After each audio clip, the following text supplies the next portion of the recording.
Hello, and welcome to Re-Watchability, a podcast about movies. I'm your host, Isaiah Shoup, and this is part one of the award season hangover.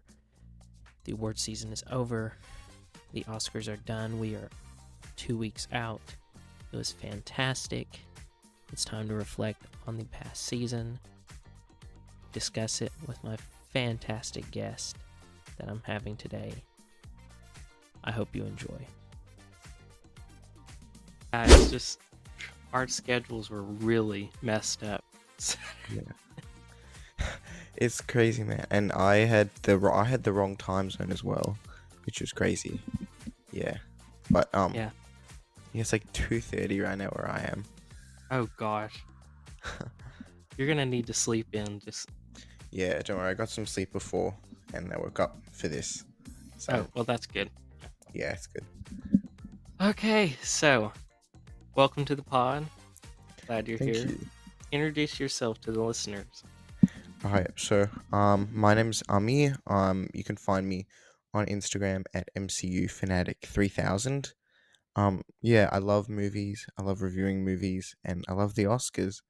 I follow award season. I've been doing it for a while now, and I follow the BAFTAs and Golden Globe and SAG and Critics' Choice. And I think that award season's my favorite season. I love talking about it, and I love watching all the movies and seeing all the awards and speeches. It's real fun stuff. Yeah, I love award season too. It's just, I cannot describe it, but it is the best time of the year. Just Yeah. tracking everything. But hmm my favorites before award season, pre-award season is even better because you are watching everything. You are telling yourself, "Oh, I think so and so is going to get this. I think so and so is going to get that," and it's so hard to figure out who they're going to land on near the No, end. exactly. I mean, I love the even like there's so many different stages. There's like this stage for the new season. It's really fun because you get to just make the most random predictions. I mean, I don't know about you, but I had Megalopolis and Joker 2 in my predictions, and looking back now, it's crazy. And then you got the festivals, and then you have because in Australia here, the movies only come out in January and December, so like we have this really cool period where all the award movies come out, and so we just get to watch them all, and it's Holy really fun. moly! Yeah, ours is really stretched out throughout the year, from Yeah, January to December, just all 12 months of yeah. I know you movies. like you guys always like say it's such a dry season. I'm like, I'm loving it over here, man. We got Anora and The Brutalist in January, so Oh it's no, we great. do not have that. We had Honora in October and we had the Brutalist in December. I And then know. before that it was a really dry summer. Mhm. I was not loving the summer films at all. Yeah. Especially, I don't think we had like a cool blockbuster movie last year. Like we had Barbie and Oppenheimer back in 2023, and that was cool. But I think this summer, well, it'll be redeemed. Oh, I hope so. Because Barbenheimer was something I had never experienced and it was great. It was the greatest movie event of the year, of the decade so far, I would say. Yeah. So let's get into the award Yeah, season. What do you want to hit first? Golden Globes and then BAFTAs, SAG, and then Oscar? yeah, sure. Let's start with the Globes. Do you want to Okay. go by category? Yeah, let's go by category. Okay. Uh, let's start with the acting categories. You want to? hmm Um, let's start with the supporting actress race because let's get this out of the way. Yeah, Um, let's see. The nominees were Selena Gomez and Emilia Perez, Ariana Grande and Wicked, Felicity Jones and The Brutalist, Margaret Qualley and The Substance, Isabella Rossellini and Conclave, and Zoe Saldana and Emilia Perez. I wish got this. yeah. I feel like if we had the old Globes, I think she would have won, and I think Wicked would have done a lot better. But I think since the cinematic and box office achievement award, where it's like we it's not really about the actual award. It's like you're a blockbuster movie and we want you to speak on stage, so here you go. But I feel like if we had the old Globes, we'd have Ariana Grande winning, and we'd definitely see more of Wicked. But yeah, man, I wish she was nominated. She won something. Yeah, because I kid you not, I was not an Ariana Grande stan. Like I'd seen her and stuff. I had heard her singing. I'm like, okay, it's not really my thing. I don't really see the appeal. I watched Wicked, and after I got done, I just sat there and I'm thinking, holy crap, am I thinking the right thing? Is she gonna get nominated for her Oscar? She Uh deserves huh. all the awards. She was my top pick when I Yeah, saw Wicked. I had the exact same experience. Because I mean, I'm not an. I've actually learned so much about Ariana Grande since award season, but all the Arianators have just completely turned me on her. I mean, she was incredible in Wicked. She was really incredible. Like her singing, her performance. She was so eccentric. She was so over the top, and it was incredible. And I was rooting for her the Yeah, whole I time. was too. Like she hit every comedic. The Hmm. comedic timing was incredible. I saw the movie twice back to back. Different people Wow, each really? viewing, different people each viewing, and they laughed at the exact same spots that were meant to be funny every single time. Yeah, And it was so good. it was just, and her singing skills, it was crazy. I was Yeah, I just, was I was very impressed with her. yeah, she surprised me, and it was one of the best surprises I had last year. Yeah. And But yeah, I let's. my pick would have been honestly Margaret Qualley. I had a really hard time deciding between the two for like my personal pick, but I just think Margaret Qualley was really exceptional in the substance. She was. I love her mother, Andy McDowell, and everything. So when I saw her, I'm like, yeah, Yeah. you're just like your mom. She's just got the appeal. She's got charisma. She's charming. She's She beautiful. She just got it all. she's even like I feel like she's just the best example of a nepo baby because she actually has the talent to prove it and like to back up her status, and then she obviously has the industry cred from her parents. And I think all the best to Margaret Qualley. She had a great year last year with Kinds of Kindness and Driveway Dolls, and obviously The Substance. Yeah, she was having a packed year, and Mm, I wish her. She will be on the Oscar stage one day. she should be. I mean, they had her for the Bond thing, and I can't believe they have her for that and they didn't nominate her. It was Yeah, just the Bond thing shocked me when I saw her. I was like, "Oh my gosh, it's Margaret Qualley." But yeah. I was like, yeah, oh, what are we doing here? Oh, that's cool. yeah, But yeah, but she's so talented. honestly, if this was a category of 5, I would have kicked Zoe Saldana off and just kept Margaret Qualley. Like, I'm sorry. I have not seen Emilia Perez, but I have seen enough clips to know that that movie is hot garbage. I'm not watching it. So you haven't seen Emilia Perez at all. I have seen like 5 or 6 scenes from the movie, and they are hands down some of the worst scenes I've ever seen of Yeah, anything. the And vaginoplasty scene. I'm oh, assuming. that is the worst. That Yeah, was the first thing I saw, and I'm like, okay, here we go. what happened? It, I mean, we might as well go into the Amelia Perez controversy right now. Who on earth thought this was a great awards contender? This was on okay on pay. Look, I have to preface. I'm a fan of the film. Oh no, I'm just Yeah, I'm it's bashing it, it in front of you. it's been hard for me online, but I like the film. I acknowledge all the controversies, and I acknowledge that it's not great representation for those groups. But I really like it. I think it's fun, and I think it's cool, and I think the performances are really good, and I like the music as Oh well. no. Yeah, it just gets worse for me.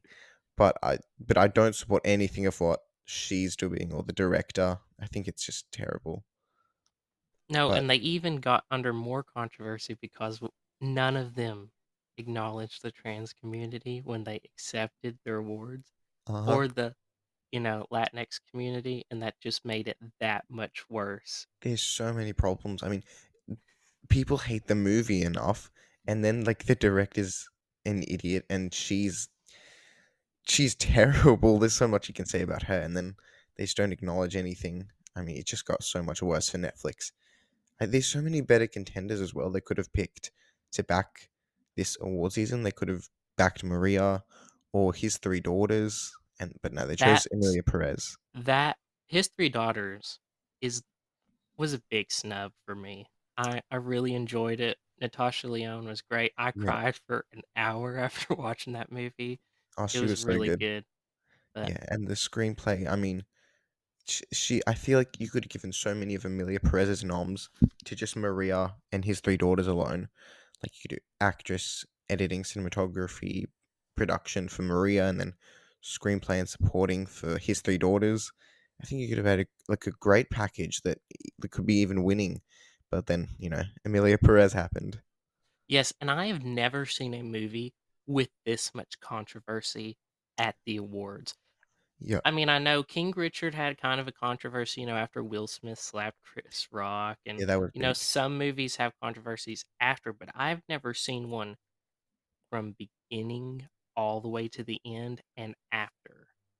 Such a massive separation from Hollywood and the audience. I think this was like the biggest. I think it's been happening for a while now, but this is just like the most outward example. People hate the film, so much controversy just of the 13 nominations. I mean, could you imagine if it got the historic 14? They were like one Selena Gomez nomination off of that, and that would have been just ridiculous. Yeah, because it would have been up there with Ben-Hur, Lord of the La Rings and La Land, Titanic and La La Land. Yeah, everyone would it's have crazy. threw a fit. Mm, But I hope Netflix takes note that yeah, I hope they do. they need to be very careful on what they decide to push during award season Mm, because and they're not only that, but what they buy because critics lauded the movie. They're like, "This is great. It's the best thing. It won a bunch of prizes at Cannes." And then you have the moviegoers, and then you have members of the Latinx community, and you have members of the LGBTQ plus community, and they say this is garbage. And when you have group, even the LGBTQ community, when they say something is garbage, it is garbage. You should Did know you see better. Did you see the GLAAD Awards? Did you hear about those? No, So I think it's like gay, lesbian, something against something. They're like the LGBTQ awards. Guess how many things they gave Amelia Perez? Nothing. zero. Yeah, Zero.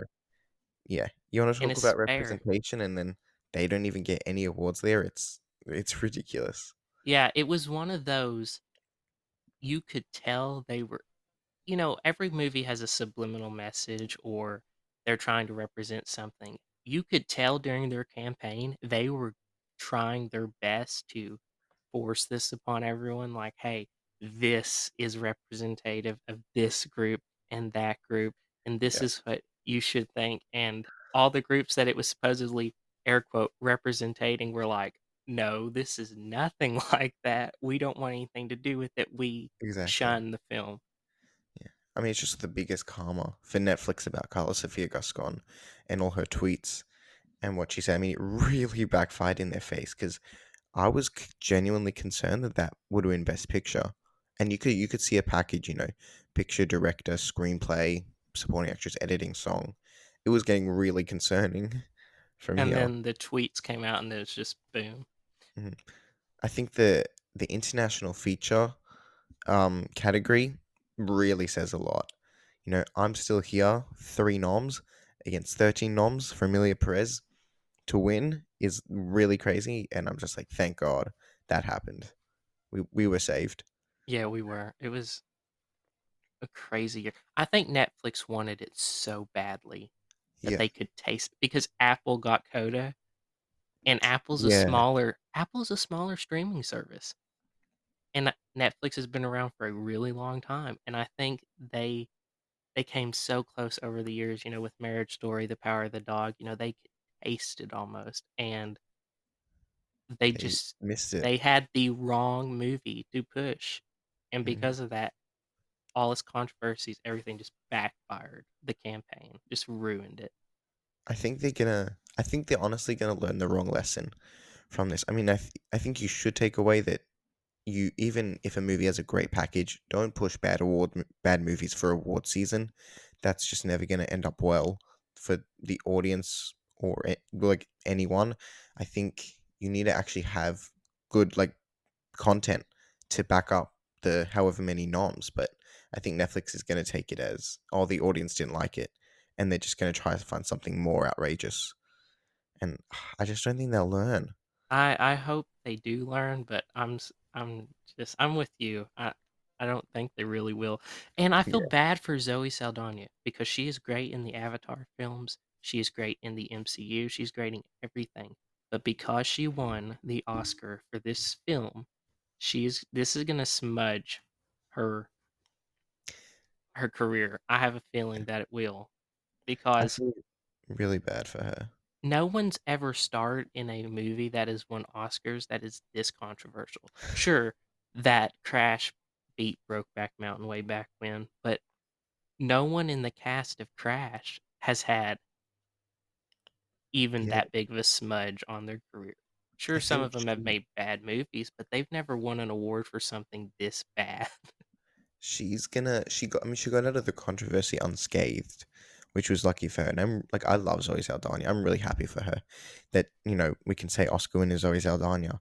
But, for her career sort of tainted by this film now. But I think she came out of it well, which I'm happy with. And I think it was more of a career award, but even like her performance was so good. I really, really loved her in the film. But also, got to talk about she's a leading role. We got all four leading roles winning Oscars this year. I think I saw some statistics. She's like 60 to 70% to win supporting actress. That's a lot. Like Yeah, I would have put her in my actress categories, and Carla Sofia got supporting actress, and then you could have made a push for her to win Best Actress instead. I mean, this is the crazy part. If you look back at the past nominees or winners of the supporting actress Oscar, the biggest one we've had recently is Alicia Vikander for The Danish Girl. She was in it for well over an hour. But second in line is Zoe Saldana. But if you look back, Ariana Grande was in 80 minutes of Wicked, and Wicked is a 2 hour and 40-minute long movie. That's a supporting role. That's a Yeah, tiny amount of time. she was. She should have. I mean, if we're talking about support, I mean Isabella Rossellini, of course, as well. Like 5 minutes of screen time. That's what she was on screen for. Yeah, Those are what we call supporting roles because supporting role to me, this is what it means. They're my favorite category of any awards. They're my favorite people in movies, period, whether they're nominated or not, because they are the most interesting people. They are the people you remember the most. If you talk about a movie, you typically don't remember the lead. You typically remember the supporting character. If you say Finding Nemo, you're not really going to remember Nemo. You're going to remember Dory because she's the supporting person. Like, that's just how it is. yeah, they're very important. And honestly, any of the other ladies that What happened? Felicity Jones, I mean, come on. She was really good. She was really It, good. I mean, you got to talk about maybe they just didn't watch the other half of The Brutalist. I think I tell you what, the voters for the Oscars this year had me I was angry Some of the because things they were saying, man. yes, they were just like, "No, I didn't watch this movie. It was too long." It's like, if you're gonna be a member of the Academy, you need Hmm. to do your job and actually watch this stuff. If not, you should have your membership revoked. Honestly, that's Exactly. just how it should be. You have you have maximum 10 movies to watch. All of them you've already seen from festivals and mainstream releases. I mean, worst case, you have to go out to find Nickel Boys and I'm Still Here, which are both like 2-hour films. It's crazy. And if they can't go to the theater to the Academy to screen them, they'll send them screeners themselves. Like, Exactly. They it's actually have, not that hard. yeah, they have that like privilege of, getting all the movies for free, as everyone else has to like, look for them and spend so much time looking for them. It's like, I don't understand. Like, what are you doing as an Academy member I if you're don't not watching know. all the films? It's sad because those of us who did, we were seeking the films. Like, I had to drive 2 hours just to watch A Real Pain, Oh, okay? wow. Because it was not playing close enough to me.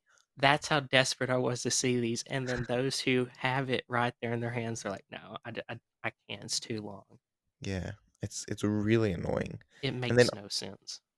like Dune, not even watching Dune, which I honestly think is the greatest movie of the. I kind of want to say the decade, but I'm gonna stick with this year at least. I mean, Denis Villeneuve, what are we doing? Why are we snubbing this man? They Jacques Audiard, kick him out. That was the spot for Denis. I'm sorry. And James Mangold as well. I mean, you got to talk about a complete unknown I feel like doing. John M. Chu should have been in James Mangold's place. Like he direct. I don't know. Mhm. I don't know. I think John and Chu, Ramel Ross. I don't know if you saw Nickel Boys. I didn't get a chance to watch it, but I have a good friend in England that watched it, and he said it was great. And we were talking about the snubs for that. That film is really exceptional. He directed so well. It's such a beautiful film. Like I recommend to watch it. You can't really watch it anywhere, which is annoying. But if you find it, definitely watch it. It's definitely worth a watch. So I would have had him or John M. Chu or Denis Villeneuve in over those two. Yeah, it was just, and even the stuff about Ray Fiennes, where they're like, "Oh, he's already won an Oscar." It's like, no, he has not. Have you He guys been voted for the doing guy your that won homework? the Oscar. Like, I was listening to the Big Picture podcast, and they said, "Have you heard of Wikipedia?" Like, it's honestly true. Like, it's out there. But it's Where just a fact. I mean, not even about Ray Fiennes, about even Adrian Brody. It's like historically, he's the youngest best actor. How do you not know that? And Ray Fiennes, I mean, I feel bad for him. He was uh, really good in Conclave. I would have liked to see a win for him this season. yeah, it's I don't know. The Academy members have me stumped. Yeah, They're I don't. Also, I don't understand. The substance getting in. Yeah, I guess we're going to substance now. We're getting into all those above the line categories. What happened to the tech categories? I have no idea. Because It it feels like if you're going to give it picture and director, like it's a shoe in at least for a nomination for editing and sound, maybe cinematography. So I don't know what happened with the tech awards. I don't know either. It quite a strange awards year all around. But The whole thing is, and then of course we come full circle back. with Emilia Pérez. Okay, let's move on from the supporting actresses for Yeah, now at the Globes. Okay, supporting actor in a motion picture: Kieran Culkin in A Real Pain, Yura Borisov in Honora, Edward Norton in A Complete Unknown, Guy Pearce in The Brutalist, Jeremy Strong in The Apprentice, and Denzel Washington in Gladiator 2. let me just say I hate this category so much. Oh, I think really? this was the worst category of the season because there are so many good performances, supporting performances, and I really didn't like Kieran Culkin in A Real Pain. I think I'm of the opinion that he's just playing himself and he's playing his Succession character. Okay, I'm gonna stop. Okay. When Oh people yeah. say that, it irks me. But this is Oh, why he's sorry. not playing his Succession character. This guy is, in Succession, they have a lot of money. They're rich. This guy's not rich. He probably lives in his mother's basement. His grandmother has died. He is going through it. He's defending all the sadness he has inside with this hyper, personality. Yeah. But inside, he is a broken human being. And I can see that in parts of it because I know people like that. But that's how I know he's not playing his character in Succession. He's actually playing a character. But people, because he's doing this Kieran Culkin thing where he kind of has an energy about him, which he's like that all the time. Even in Scott Pilgrim versus the World, you're not going to be like, oh, he's playing Kieran Culkin from Succession and Scott Pilgrim. But he's playing Benji. He's playing a guy who's hurt. He's playing a guy who's just defending himself against all this sadness. He's playing a guy who's trying to prove a point that it's really weird that they're on a train in Poland first class when 80 years ago or better, they would be in the back on their way to Yeah. death. But I mean, I know what you're saying. I see what you're saying. I think for this, like, just for an Oscar, I think we should be looking at films that, and performances that more like challenge themselves. And I don't think this was as challenging to Kieran as someone else would have been. I mean, but no, I see what you're saying. I just, I just and that's also a leading role, nearly. I think nearly equals screen time to Jesse Eisenberg, and like Mhm. when he's not in the scenes are about him. And so I just think again, a leading role. But my picks would have been so different. Like I would have had Austin Butler twice for Bike Riders and Dune, Chris Hemsworth in. I would have had Mark Eidelstein What in. about Adam Pearson for A Different Man? Just like He was that guy great. got Adam Pearson got robbed so bad. He follows me on Instagram, which I was so No way. surprised. I could not believe it when it happened. I was That's just like, crazy. "Oh my gosh, I'm so honored. I can't believe it." But he he could have been a monumental supporting actor nominee. Yeah. Just historic for someone, you know, with a disability. I know we had Troy Kotzer and we had Harold Russell like way back when, but we don't have enough disabled actors that get attention like this. And they I, deserve it as much as people who are able bodied. And Adam Pearson just, that one stung all season. Him and Natasha Lyonne, and I want to say Mike Feist and Josh O'Connor for challengers. Those four, I yeah. had hopes for them, and it just did not happen. Yeah. And on top, like Adam Pearson just seems like the chillest guy. He seems like the nicest guy. He's like, it's so nice. And every Yeah. interview I've ever seen him in, I'm like, guys, what are we doing? This is a guy we need to put at the forefront, but no, we don't. Yeah. I love that film. I love A Different Man. I love Sebastian Stan. I think he's really good. I preferred him in that to The Apprentice, and I think it's just such a smart film. I mean, it's very similar to The Substance in its themes, but I think it goes deeper than The Substance, and I really really liked it. And Adam Pearson was great. Yeah. Okay, what about Yura Borisov? Did you enjoy him in Anora? I okay, so something I do love about award season is that it sort of opens your eyes to like new things. So like Yura Borisov, I watched Honora, and this was at the end of this was like January, so like everyone was raving about it and Yura Borisov, and I didn't really notice him, and then I've watched it 4 times now, and then oh yeah man, um, and I notice him more because of his nomination. I'm like, oh yeah, that's an incredible supporting performance. Those last 20 minutes he completely owns, even in the background. Like he really is a presence in Honora's life, in changing her. And I think just those just subtle things, even just talking with her, I think his mannerisms, I think his tone and his delivery, I think it's really perfect. It's a great nomination. And let's be honest, if Kieran wasn't winning, no, if Kieran wasn't sweeping, Yura Borisov would have been our winner, I Yeah, think. I can believe it. When I saw Nora in October, it was just me and a couple in the theater. That was it, just three people. And I knew this guy was going to be an Oscar nominee whenever Honora are on the pier and he's trying to give her the scarf and she just Yeah, does not want it. And I don't know, there was something about that scene. I sat down and I thought to myself, holy crap, this guy, he's going to be Oscar nominated. I mean, that's what they're doing.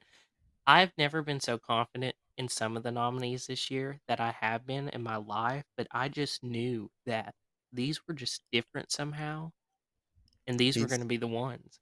I feel really, really good for him. I mean, he really deserves it. But I keep thinking, like, imagine making this $6 million indie film, and like he gets an Oscar nomination. Like he would have no idea. He would never have thought so that like this would have come out of the film. But I'm so happy for the guy.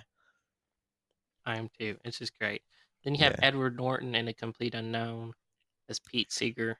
He's I love Edward Norton. He's a good presence in a lot of things, but I don't know. It didn't feel like this was you the didn't one. like him, I liked him in A Complete Unknown, but it just was not going to be his. I don't even yeah. think it was the right nomination Really? Like for his career, or like of the whole category? for his career, not for the whole category. Like it's a pretty good category, but career wise, I'm not so sure. Yeah, I thought it was right. I thought it was very conventional. I mean, I could tell, like, the whole piece and the seesaw thing. I was like, well, that's your basic Oscar baity Oscar clip right there. I mean, I did like him in the film. I thought he was a good presence, and I thought it was a good supporting role. You know, not too involved with the plot, but still like sprinkled in every so often. And I liked him in the Now, film. Guy Pearce in The Brutalist, though, holy crap, that guy. I I never thought he would reach this point. I was talking to my friend. He also has a podcast. We were talking about The Brutalist. I was messaging him after I had seen it. He hadn't seen it yet, but I was like, I think Guy Pearce is going to get nominated for the Oscar. He's like, "Are you Really, serious?" I'm like, "Yes." I'm He like, was, oh, sorry, no, you go. no, you go ahead. You go ahead. Oh, so I'm like, let's go Australian representation. This is great, but I also really didn't like The Brutalist. No, not. Yeah, It must be. I'm sorry. It must be an American thing because my friend in England did not like The Brutalist. And you're over in Australia and you don't like The Brutalist. no, it It, was number 10 for me if I reckon the Best Picture nominees. wow, that's Yeah, shocking. I just thought I didn't like Guy Pearce. I didn't like Adrian Brody. I liked Felicity Jones.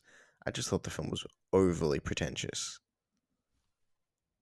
The In a way, it grunt. was, but performance wise, not really for me. I was not a big fan of Adrian Brody's character because Yeah, me neither. I mean, I it was was just down the entire time. But like with Guy Pearce, you didn't really when you first see him, he is yelling and he's mad, wanting to know what's going on, who's this person here. But then as the film goes on, he's almost like a snake. He's kind of he's charming, but there's an underlying evil in there. He was he and Felicity Jones had way more, I don't more know, depth. more depth, yeah, than Adrian Brody because Adrian Brody was almost like, okay, I won an Oscar for playing a Holocaust survivor, and now I'm gonna do it again, but it's just gonna be one note, and this guy's just gonna be dour the entire time.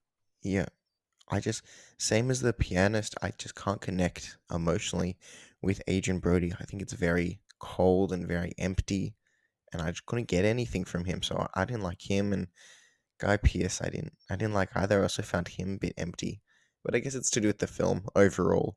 But I did really like Felicity Jones, and obviously the end scene that she's in. She's Yeah, really that really was good. great. Actually, Yeah, between those 2, I could tell why they got nominated because it's just the 2 different forces of, "Oh, you assaulted my husband," and then, "Oh, you're lying, get her out," and it's just back and forth, "You lie, no, you yeah. lie," and it's and it's pretty good, but I have not seen The Apprentice, so I cannot speak on Jeremy Strong. Okay, he's um. Okay, I really liked The Apprentice. I thought Sebastian Stan was really, really good in the film, and I love the tone of the film overall. It's really fun. It's not um so outwardly negative about Trump. I mean, there's like different nuances you can get from the film, but it's not so outward about it. So I really appreciated that from the film. But he's really good as Roy Cohn. There's like, I swear, he doesn't blink in the film. It's crazy. He's just stone cold empty. I mean, it's part of the character, but he's really good in the film. He's really good. So I'm happy for his nomination. There were more, I think this season it was more I'm happy for the guy than I want the performance to be nominated. But so, I was very happy for Yuri Borisov and Jeremy Strong and Kieran Culkin, but some of the performances I wasn't like an Oscar for supporting actor. I think there are some cooler nominations we could have had. Yeah, so last year, the supporting categories were crazy. We had Absolutely. RDJ, Ryan Gosling. I wish that the Oscars could have nominated Charles Melton for May December or Dominic What a Sessa nomination for that would The have been. Holdovers. Those, like, they were so strong. both supporting actor and supporting actress, that the Oscars could not fit all the great performances into the five slots. That was it was an okay, just last year alone was an exceptional year. And I think it was crazy because Oppenheimer swept, but I feel like you could have any winner from any of the five and you would be fine. I mean, I was saying we were in a year where 10-time Oscar nominee Killers of the Flower Moon didn't get Best Adapted Screenplay. That's crazy. That's that would have been a shoe-in to even win, and the fact it didn't get nominated, it just shows we had an incredible year. And there were some films that still didn't get nominated. You could have put Oppenheimer Oppenheimer swept, but you could have made Barbie sweep, no one would have complained. You could have made Anatomy of a Fall a sweep, no one would complain. Zone of Interest, no one would complain. Yeah. American Fiction, The Holdovers, Past Lives, any of those movies could sweep, no one would have complained. But you would have had Emilia Perez this year sweep, and it would have caused outrage. It was just, I don't know. It's like the quality of film just so different in a year. I don't think it's really the quality of film. I think it's just the quality of the films that the Academy picks because like they did some really cool things. They did some really cool things this year with the substance. That's crazy. But I feel like, you could have had Dune, you could have had Challenges, you could have had Furiosa, you could have had more Nosferatu. I feel like they need to pick better films to nominate, just like cooler things. But I think we're getting there. Yeah, We're getting there. I don't know if the Academy is scared of cool. I don't know. I don't. Maybe They've they're just but trying to. they Maybe it's have made elitism. they've made interesting choices in the past though. Both Avatars have gotten Best Picture nominations. Top Gun Maverick got a Best Picture nomination. Uh, we've put attention towards some animated films like Beauty and the Beast, Up, Toy Story 3. Those also got Best Picture noms. District Yeah. 9. There are some cool picks out there, but I hate to say it, they pick better stuff in the past than they do now, and I don't know Hmm. why. I don't know why they're playing it so safe or so Yeah. I don't know if it's. conventional. I don't know if it's elitism or like I don't know. I mean, you mentioned like Avatar and Top Gun Maverick, and I'm sure you can have like Barbie and all that stuff and Wicked in the same sentence. But I feel like I want them to start winning stuff because right now it's more like you're the big blockbuster. Here's 7, 8, 9, 10 awards, set nominations, but we're gonna give you like nothing. Like Barbie got one thing, Top Gun got, I think One one win. sound, yeah. Yeah, so I feel like they need to start proving themselves like above, oh, you're just the blockbuster for the year. Because I think audiences are catching on, and audiences they're not as dumb as No. Hollywood used to think that they were, and I think they're really catching on, and the Academy and Hollywood in general needs to catch up with them. Here's the sad thing. This is how cool the Academy was in the past. Shrek got an adapted screenplay nomination. That's great. Shrek went to Cannes. Yeah, it's That's crazy. funny. Like, what That would are never they? happen. I don't know what happened, but even Star Wars, when it came out in 77, the next year in 78, it won a handful of Oscar wins among its nominations. What happened? Jaws. Jaws had many awards that it got. I don't know. And even back then they were way more pretentious than they are now. Yeah, I mean, it's definitely it's not. I don't think it's not the quality of the film. I have no idea. I I don't mean, know. we'll just every year we'll just continue to see what's happening. If But the yeah. Academy let true movie fans Oh run yeah. it, it would be the craziest Oscars anyone would have ever seen. I mean, they did sort of let them run it in 2022 with the Twitter awards, and those were look. I'm still beefing with the Zack Snyder winning, like the Justice League winning best audience reaction moment. You had the Uh, portal scene, and you had No Way Home. What are we doing here with Zack Snyder's Justice League? Why are we giving that the award? I mean, Twitter people, I but think people who like Zack Snyder are just blind. They cannot see anything good. Star Wars fans as well, like they're really bordering on there. But I only like the original three in the trilogy of Star that's Wars, fair. and that is it. Yeah. After that, I could care less. I feel like I think there's some really cool things in Force Awakens, but then the rest is just what are we doing? I Cash grab don't. here. But everyone's just like learning the wrong thing because it's making so much money. Then finally, our last of the supporting actors, Denzel Washington in Gladiator 2. I saw Gladiator 2. I don't understand the hype for Denzel Washington getting a Oh, supporting actor nomination. did you like the film overall? I enjoyed it.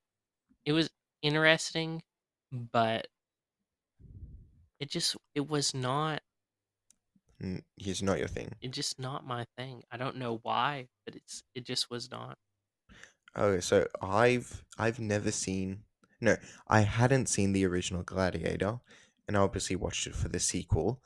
But I think because I didn't have the nostalgia with it, that I actually really liked the second film. And I'm like, oh, so this is probably what people are thinking about the original, like of how good it is. And I really, really liked the sequel. I thought the action was great. I thought Denzel Washington was really good. He was having fun, man. He was having fun with that role.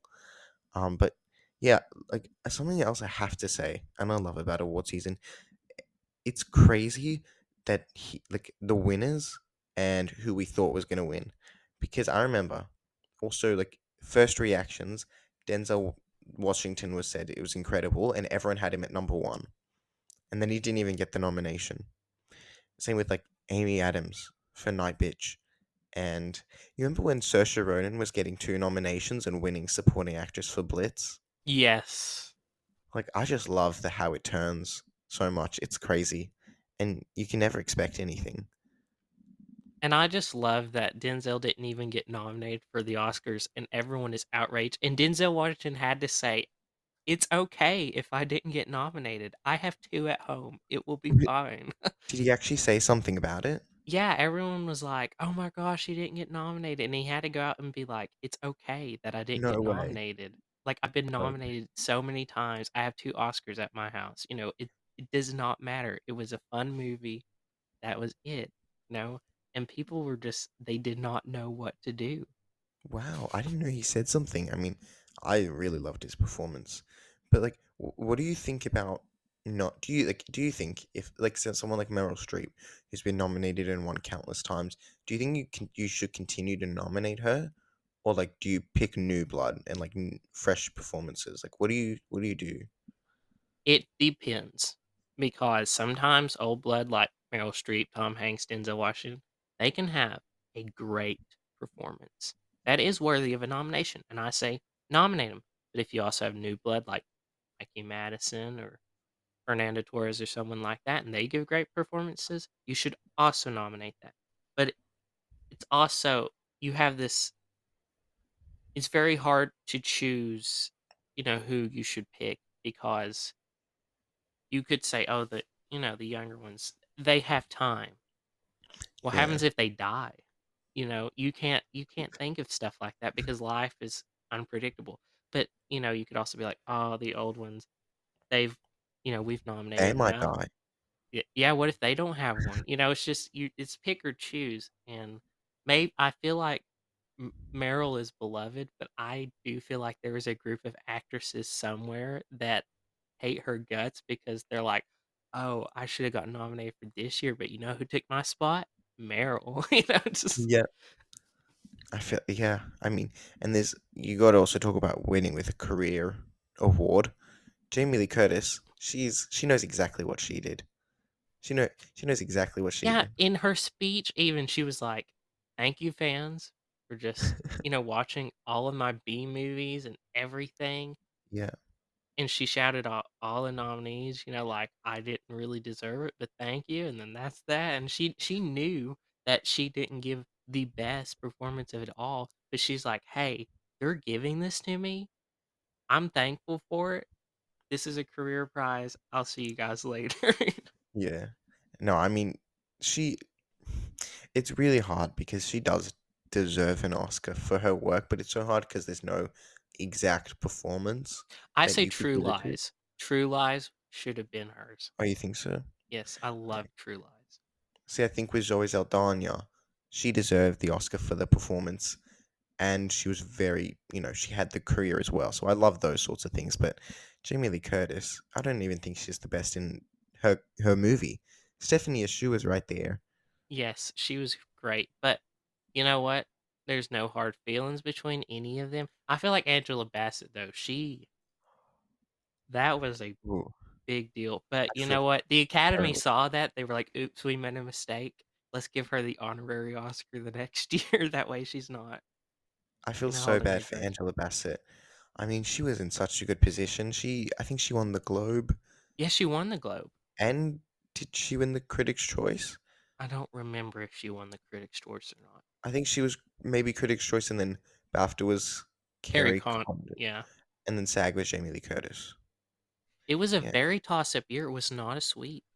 It was just Hmm. very up and down, and it was like that for most of the categories have been up and down, but it's Yeah. been last year for Davon Joy Randolph and Zoe Saldana this year. It's just been clean sweep. Just Yeah. Also with the supporting actor categories, I feel like we also think at the beginning of season there's going to be a race. So this year was like Kieran Culkin and Edward Norton. Oh no, Kieran Culkin and Guy Pearce. Last year was like Robert Downey Jr. and Ryan Gosling. And then as you see, like it's really apparent there's just some one guy sweeping.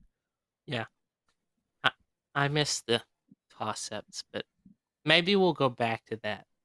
Hopefully. Yeah, But okay, I guess we're moving on to Best Actress in a Motion Picture, Musical or Comedy. this is fun. Okay, Amy Adams in Night Bitch, Cynthia Erivo in Wicked, Carla Sofia Gascon and Emilia Perez, Mikey Madison and Honora, Zendaya and Challengers, and our winner was Demi Moore for The Substance.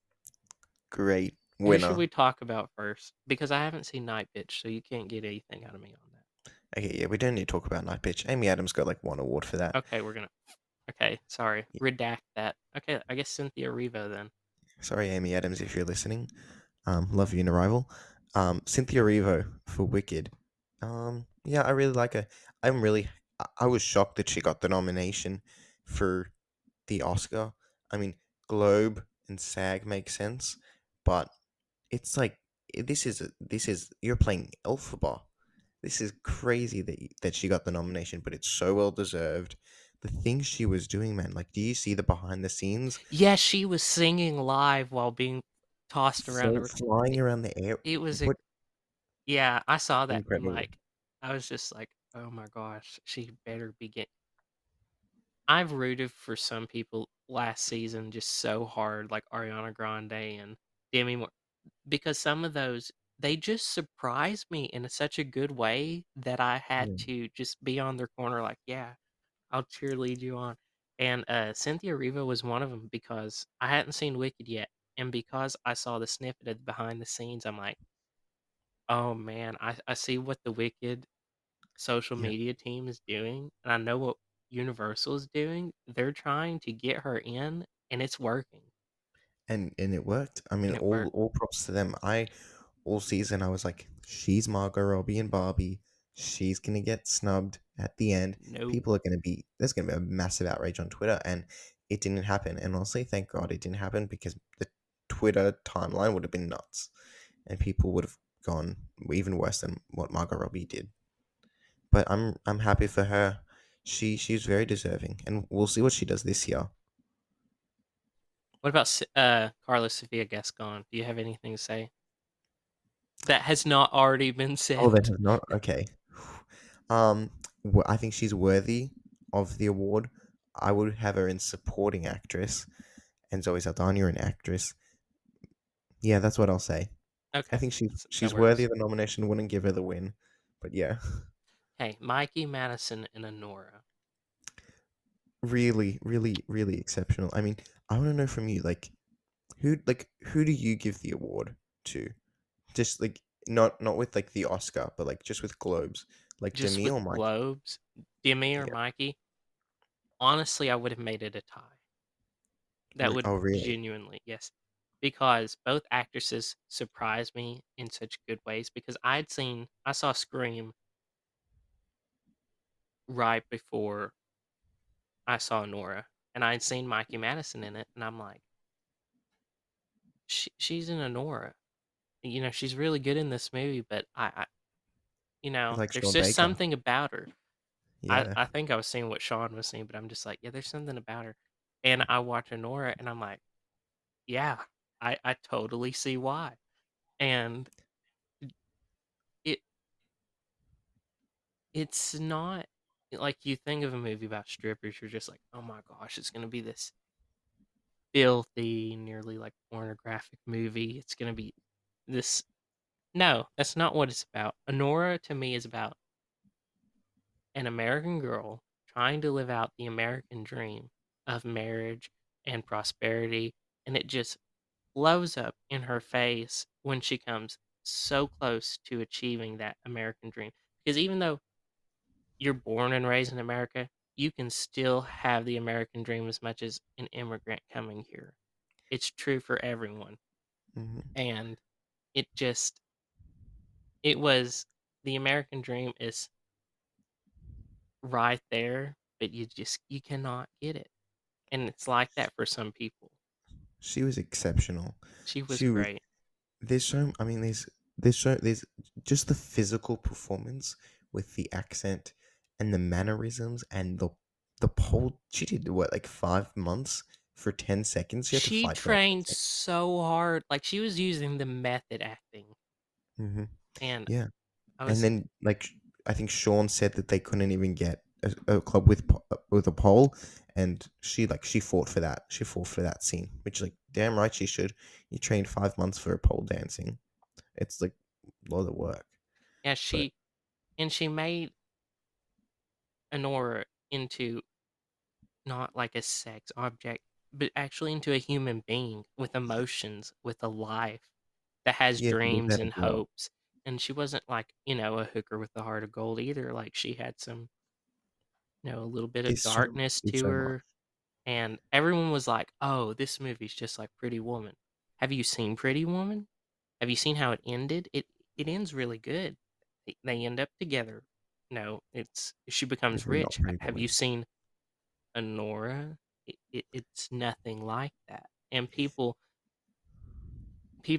don't, just because a movie has a premise, they're like, oh, we can place this on there, like Honora's Pretty Woman. It's not, because if you watch the two movies, they're not the same thing. And that's what I think what kills most people's views or perspective of movies is if you place something on there like, oh, this is that, they're like, that's the only way they're saying it. And Yeah, if you take that perception away, you can really see what's underneath all of it.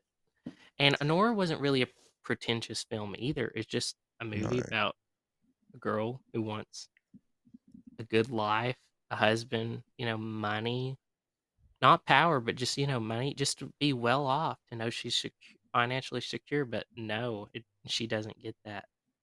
And then they're no. I like, pretty. I love your take about it not being a stripper movie. I mean, obviously there are aspects in the first half that are, but it doesn't use that to. I know some people would argue it does, but it doesn't use it to, like, show off Mikey or to, like idolize her as a sex idol or anything. It uses it from a position of power and of service, and it shows a different light. And I love, like, have you Yeah, seen she's doing her Tangerine? job.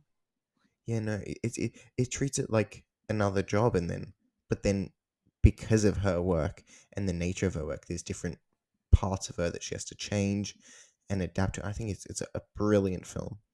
On the fourth watch, I finally gave it the 10 stars that I thought it should. Oh no, it had my 10 stars after the At the first time I beginning, saw it. I was like, yeah, okay, I'm yeah, it giving took it took to a her. bit of time for me. Yeah, but But it was really good. w- She's exceptional. it was really good.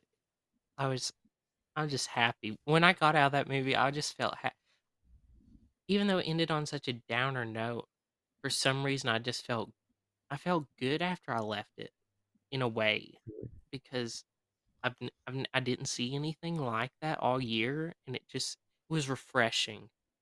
And it's refreshing to see something that's not so. conventional all the time, or stereotypical, or Yeah, I leans loved into it. this and that.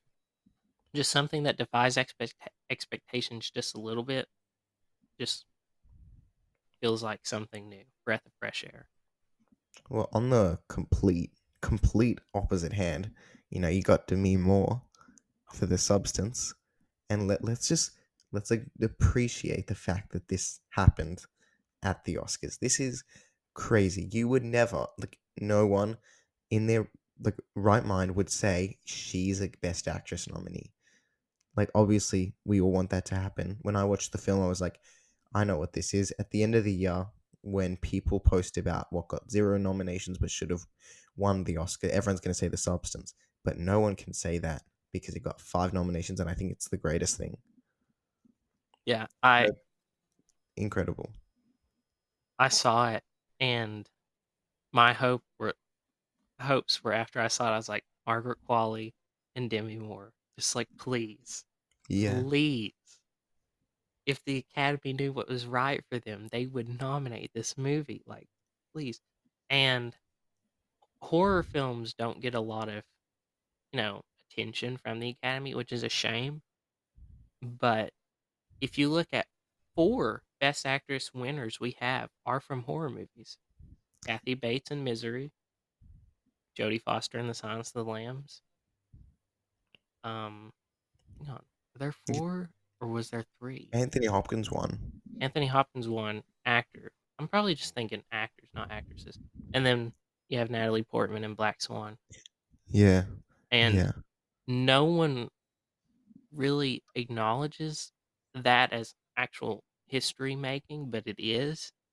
And that shows you that the Academy pays attention to certain ones, or they were campaigning really good. Like Misery's the only Stephen King movie to win an Oscar, or to be to win one, not to be nominated because Shawshank and Green Mile and whatnot have, but it I think that it's like elevated horror, I guess. And it's just it's not necessarily, I mean, there's so many things going for The Substance. The Can win really helped it. If it didn't win a Can or was even at Can, like, this would never have happened. So that's why I'm like, the makeup and screenplay I thought was always happening. But then it was the passion from the fans and the fact that it's Demi Moore and you can give her this nomination. And I love that it was both a career award and a, like, your performance is like the greatest, one of the greatest of the year. I love that as well. And there were so many things going for it. It was also like incredibly relevant. I love the film so much. And the fact we could say Best Picture nominee, I'm just still, it's is crazy. pretty great. And everyone's always like, oh, and everyone got mad about the Mikey Madison win, but we'll talk about that later because we're still on the glows. But You will, yeah, we'll it was talk. just, it was really good, and it was a great movie about aging and the perception of aging, and how Elizabeth Sparkle loses her job because she's considered too old. There were her character didn't take the route of, oh, I could get a role. Even the supporting actress nominees we've had in the past, most of them have been older women. Like, her character should have taken a different route and been like, oh, hey, I could just be on a show as like a strong supporting role or in a movie. I could get Yeah. more awards or something. But no, she just wanted her youth and her beauty, and she just wanted it so badly. And her other half, Sue, I honestly think that Sue was the deepest, darkest part of Elizabeth Sparkle that just had to hold on to her beauty and her Mhm. youth.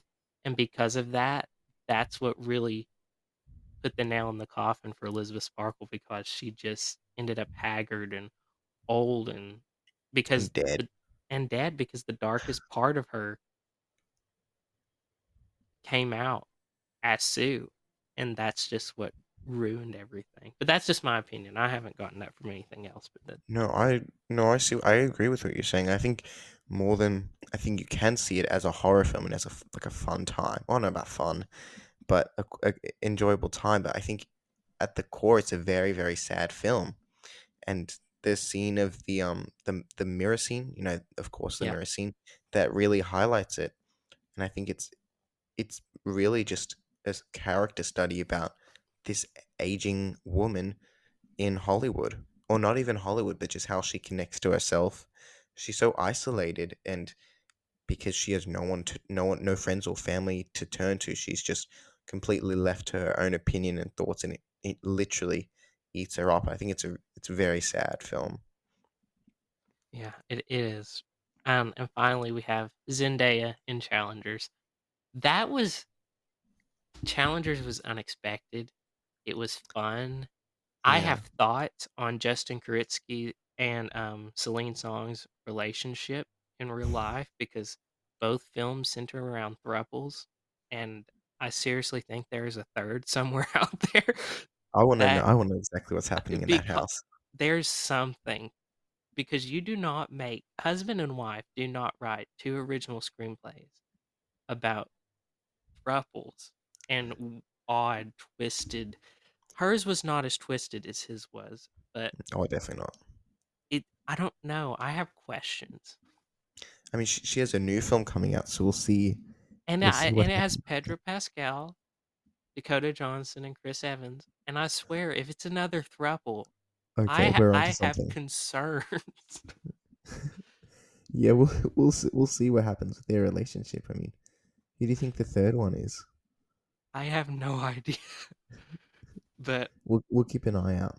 I know whoever just comes out and says it, it will come as a shock to some, but not a shock to those who suspected that there was a third. Yeah, Carla But Sophia Gascon. Could you imagine? oh gosh, no, they would have dumped her as soon as the controversies hit.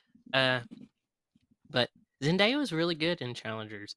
Uh, she was a Disney Channel kid growing up, and that's what I saw her in. And as she's left Disney, she has made some of the best career choices because when you leave something so structured and so, this is what you're going to do for so many years, you're contractually obliged to do so many things.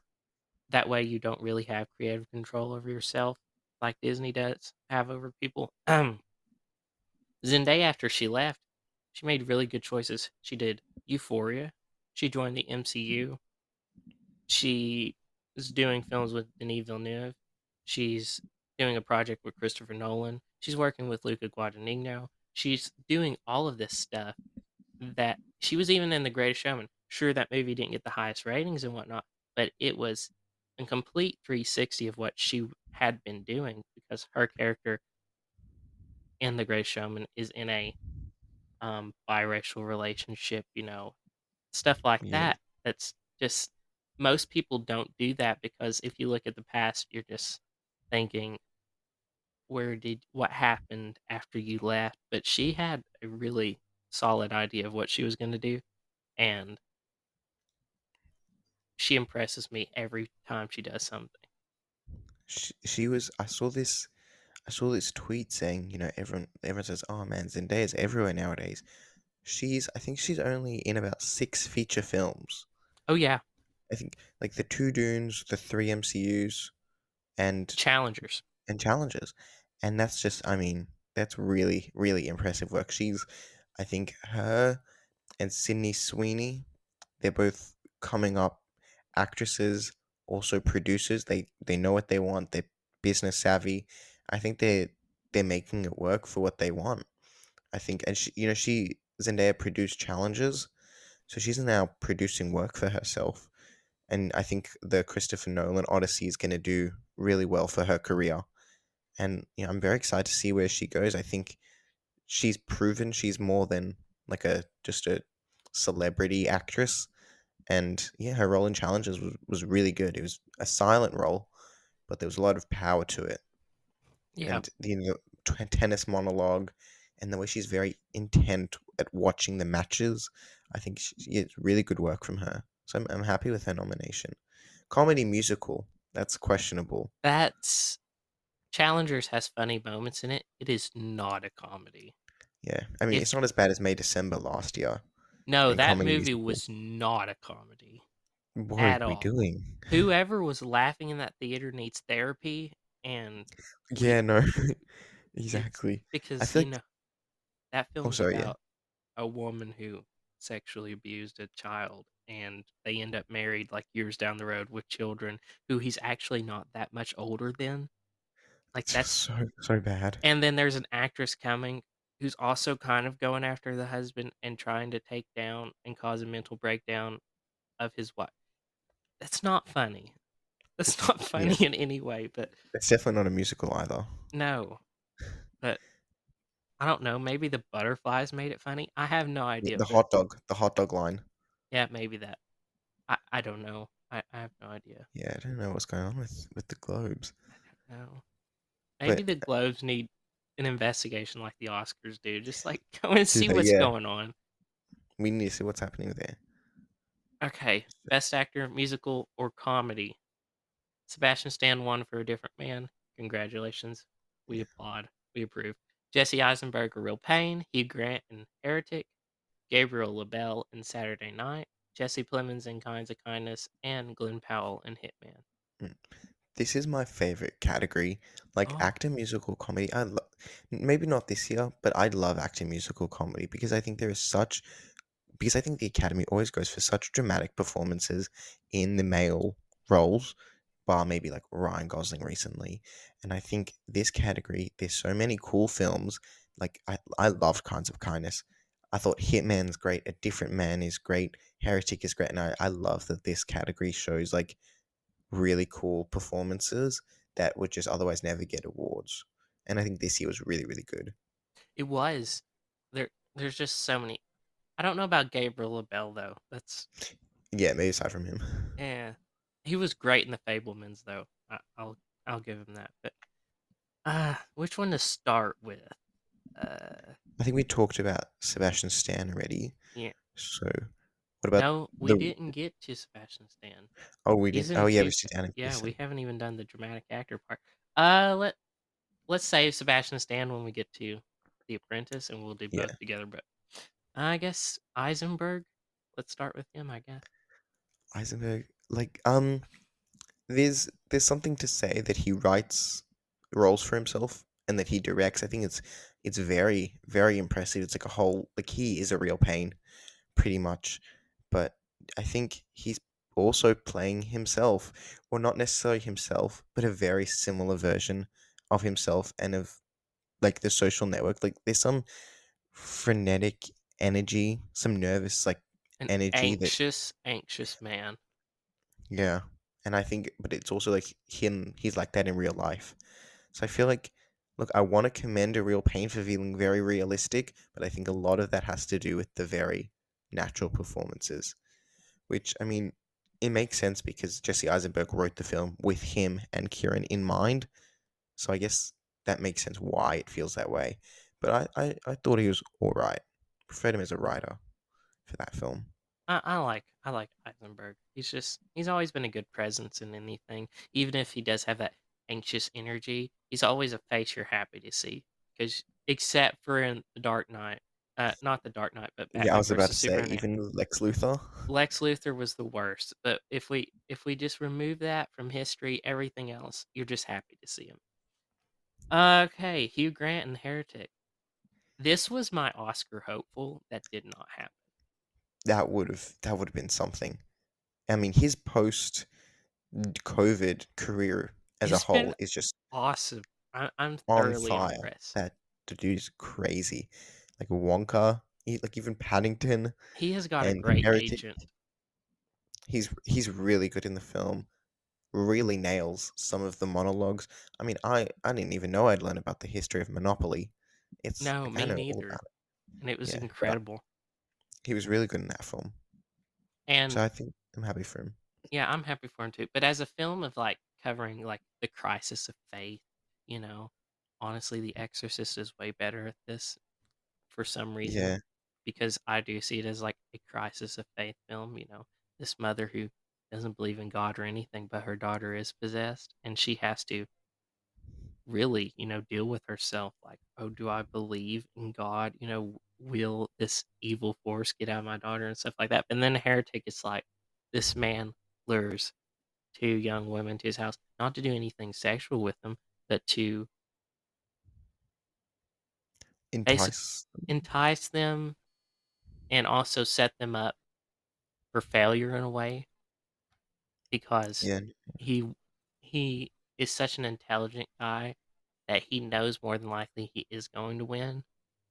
But they, in a way, for them to be so young, they almost they're almost as smart as him, but they're a little bit behind. But eventually, they do catch up because at the end, everything, if you've seen the film, is great. But it was just That a was lot of a twists weird and way turns. that the film went with the whole, It was. the possession and I was really loving the first half. I thought it was very interesting, but I was like, that's what are we doing? The second But I half got love a the little weird, yeah, no, but the it did get first weird. half was really solid. I I, love the line no generative AI was used in the credits. I was like, oh, that's weird to mention at the time, and now I'm like, that's right. Good thing, yeah, good thing you mentioned that because I think it's a real problem nowadays. But yeah, I really liked it, and yeah, I think I'm that was close to an Oscar nomination. I was like, I think number seven, which is he was really close. cool. What a year for horror, honestly, with Alien as well. Yeah, it But was a yeah, good year. have you seen Kinds of Kindness? No, I have not. Okay, it's weird. Do you like Lanthimos? I love The Favorite. That's the only one I've seen, but I have made a point to watch Poor Things, The You got to watch Lobster, it. and Killing of Sacred Deer on many occasions, but every time I get close, another movie just catches my eye and I just do No, not get to okay. it. So, I've come close, very, very close several You got to times, watch but Poor Things. So what it is the deal with Lanthimos is his period films that are written by Tony McNamara, who's also Australian, by the way. Those films get in at the Oscars and they do really well. But the films that are written by him that are more weird, like The Lobster, Killing of a Sacred Deer, and Kinds of Kindness, they mostly do well screenplay and acting. So I'm a little nervous for Begonia this year because that's not written by Tony McNamara. But with Kinds of Kindness, I loved it. I love Lanthimos. I love his style. I think he has a real eye for just eccentric performances and a real good way that he constructs his films. I think he's really a special director, and I loved Kinds of Kindness. But it's not for everyone, for sure. Because it's a 3 hour triptych. One of the stories is about a woman eating herself. That's not even a spoiler. It's like it's crazy, but I'm really happy for Jesse Plemons. I loved him in the film, so watch it. It's really good. yeah, I probably need to. And then Glenn Powell and Hitman, just a charisma machine that man is. He Yeah, is he's really, if anything, he's more than just eye candy, you know. He actually has talent behind that. But he's he's a good force to have in a movie. He was funny in Hitman, yeah. dramatic. It Very. was There's so much you can do with that role in here, man. I mean, just the funnest thing. It's like SNL almost. he was having a really good time, and you could tell he was having a good time. Mhm. But evidently, the Oscars didn't have a good time, or else they would have had him in the five nominated. Yeah, he was fun. So I loved that nomination. See, as this is again why I love this category. I mean, who do we? We Anyone? talked about Gabriel LaBelle a bit, but I don't Yeah, think there's much to but say on that. yeah, Honestly, he didn't even do Lorne Michaels' accent, so that was an automatic like eh, bad yeah. acting from you. Shouldn't even go on the globe. No. Wow. Okay. Okay. Um. Act, Best Actress Motion Picture Drama now. We are taking our sweet time because man, there's just a lot to talk about this year. yeah. The winner was Fernando Torres for I'm Still Here. Then we had Pamela Anderson in The Last Showgirl, and Angelina Jolie and Maria, Nicole Kidman and Baby Girl, Tilda Swinton, The Room Next Door, and then Kate Winslet and Lee. Mm. I I have haven't seen Lee. I haven't seen I'm Still Here because it's not playing anywhere close to me. I cannot get it anywhere. Yeah. I have only seen The Last Showgirl out of this entire group. So I want to let you just like you Okay. take it over. I haven't seen Lee. I was going to, but then I was like, it's just Kate Winslet's performance, and she just got the Globe. I did maybe she got the BAFTA. I was like, yeah, it's probably not worth it. But let's talk about Angelina Jolie and Maria, who I thought gave the best performance of the year. Really? The biggest snub of the Academy, maybe bigger than Denis Villeneuve for directing, and that's a big call. I don't know what happened with this. She's in a Netflix film. She's in a Pablo Larraín woman biopic, which the last two have gotten in on with not as acclaimed performances, and she's Angelina Jolie. This is the most Oscar baity role you can ever imagine. She's singing, she's crying, she's having the biggest fits. She's so dramatic. She has the accent. I absolutely loved her.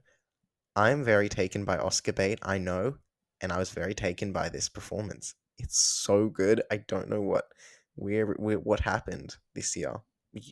Watch it for her performance. It's great. Man, that's that sucks. Especially for Pablo Larraín to have such a good track record like that. To be no, we're not gonna do the third. Yeah. For Angela, I watched it. I was set on Demi Moore for my best actress pick. 5 minutes in, I was like, okay, we got Angelina Jolie now.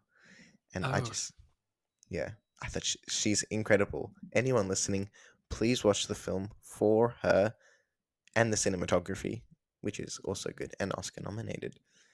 Um, let's go with who? Oh, Nicole Kidman for Baby Girl. Okay, Baby Girl was Baby Girl wanted to be challenges. Um, yeah, it just wasn't as good. Wasn't as spicy or hot. Um, yeah, but Nicole Kidman's really good. She gives a great performance, but it's not as trendy as it wants to be. I don't think. But it was a good directorial like step up from Bodies from Helena Rain. I'll tell you what. Um, The best thing yeah, about Baby Girl's award season is Helena Rain on podcasts because that woman is so funny. She's great. She's got such great insights. I hadn't seen the movie, but I had listened to her talk on different ones, and I'm like, I like this woman. She gets me, and I get her, and I'm she just has like, a great voice. I she, love her. she's just, oh man, I loved her. But Have you seen Bodies? I haven't gotten around to it yet. It's on my watch list. I have an infinitely, as movie lovers, listeners, the movie watch list will never be empty. It'll just Yeah, you'll remove one, you'll add three. You'll remove three, you'll add five. That's just how it's gonna be, and it will always I'm be that way. I'm still trying to order a T-shirt that says "Too many movies, not enough hours in the day." Oh, I need Just that something like too. that. It's too many. But yeah, so really, really impressive work from Helena Rain in Baby Girl. And then let's. Oh wait, I think I'll talk about I'm Still Here, and then we have to talk about The Last Show Girl. Fernanda Torres is really, really good in I'm Still Here.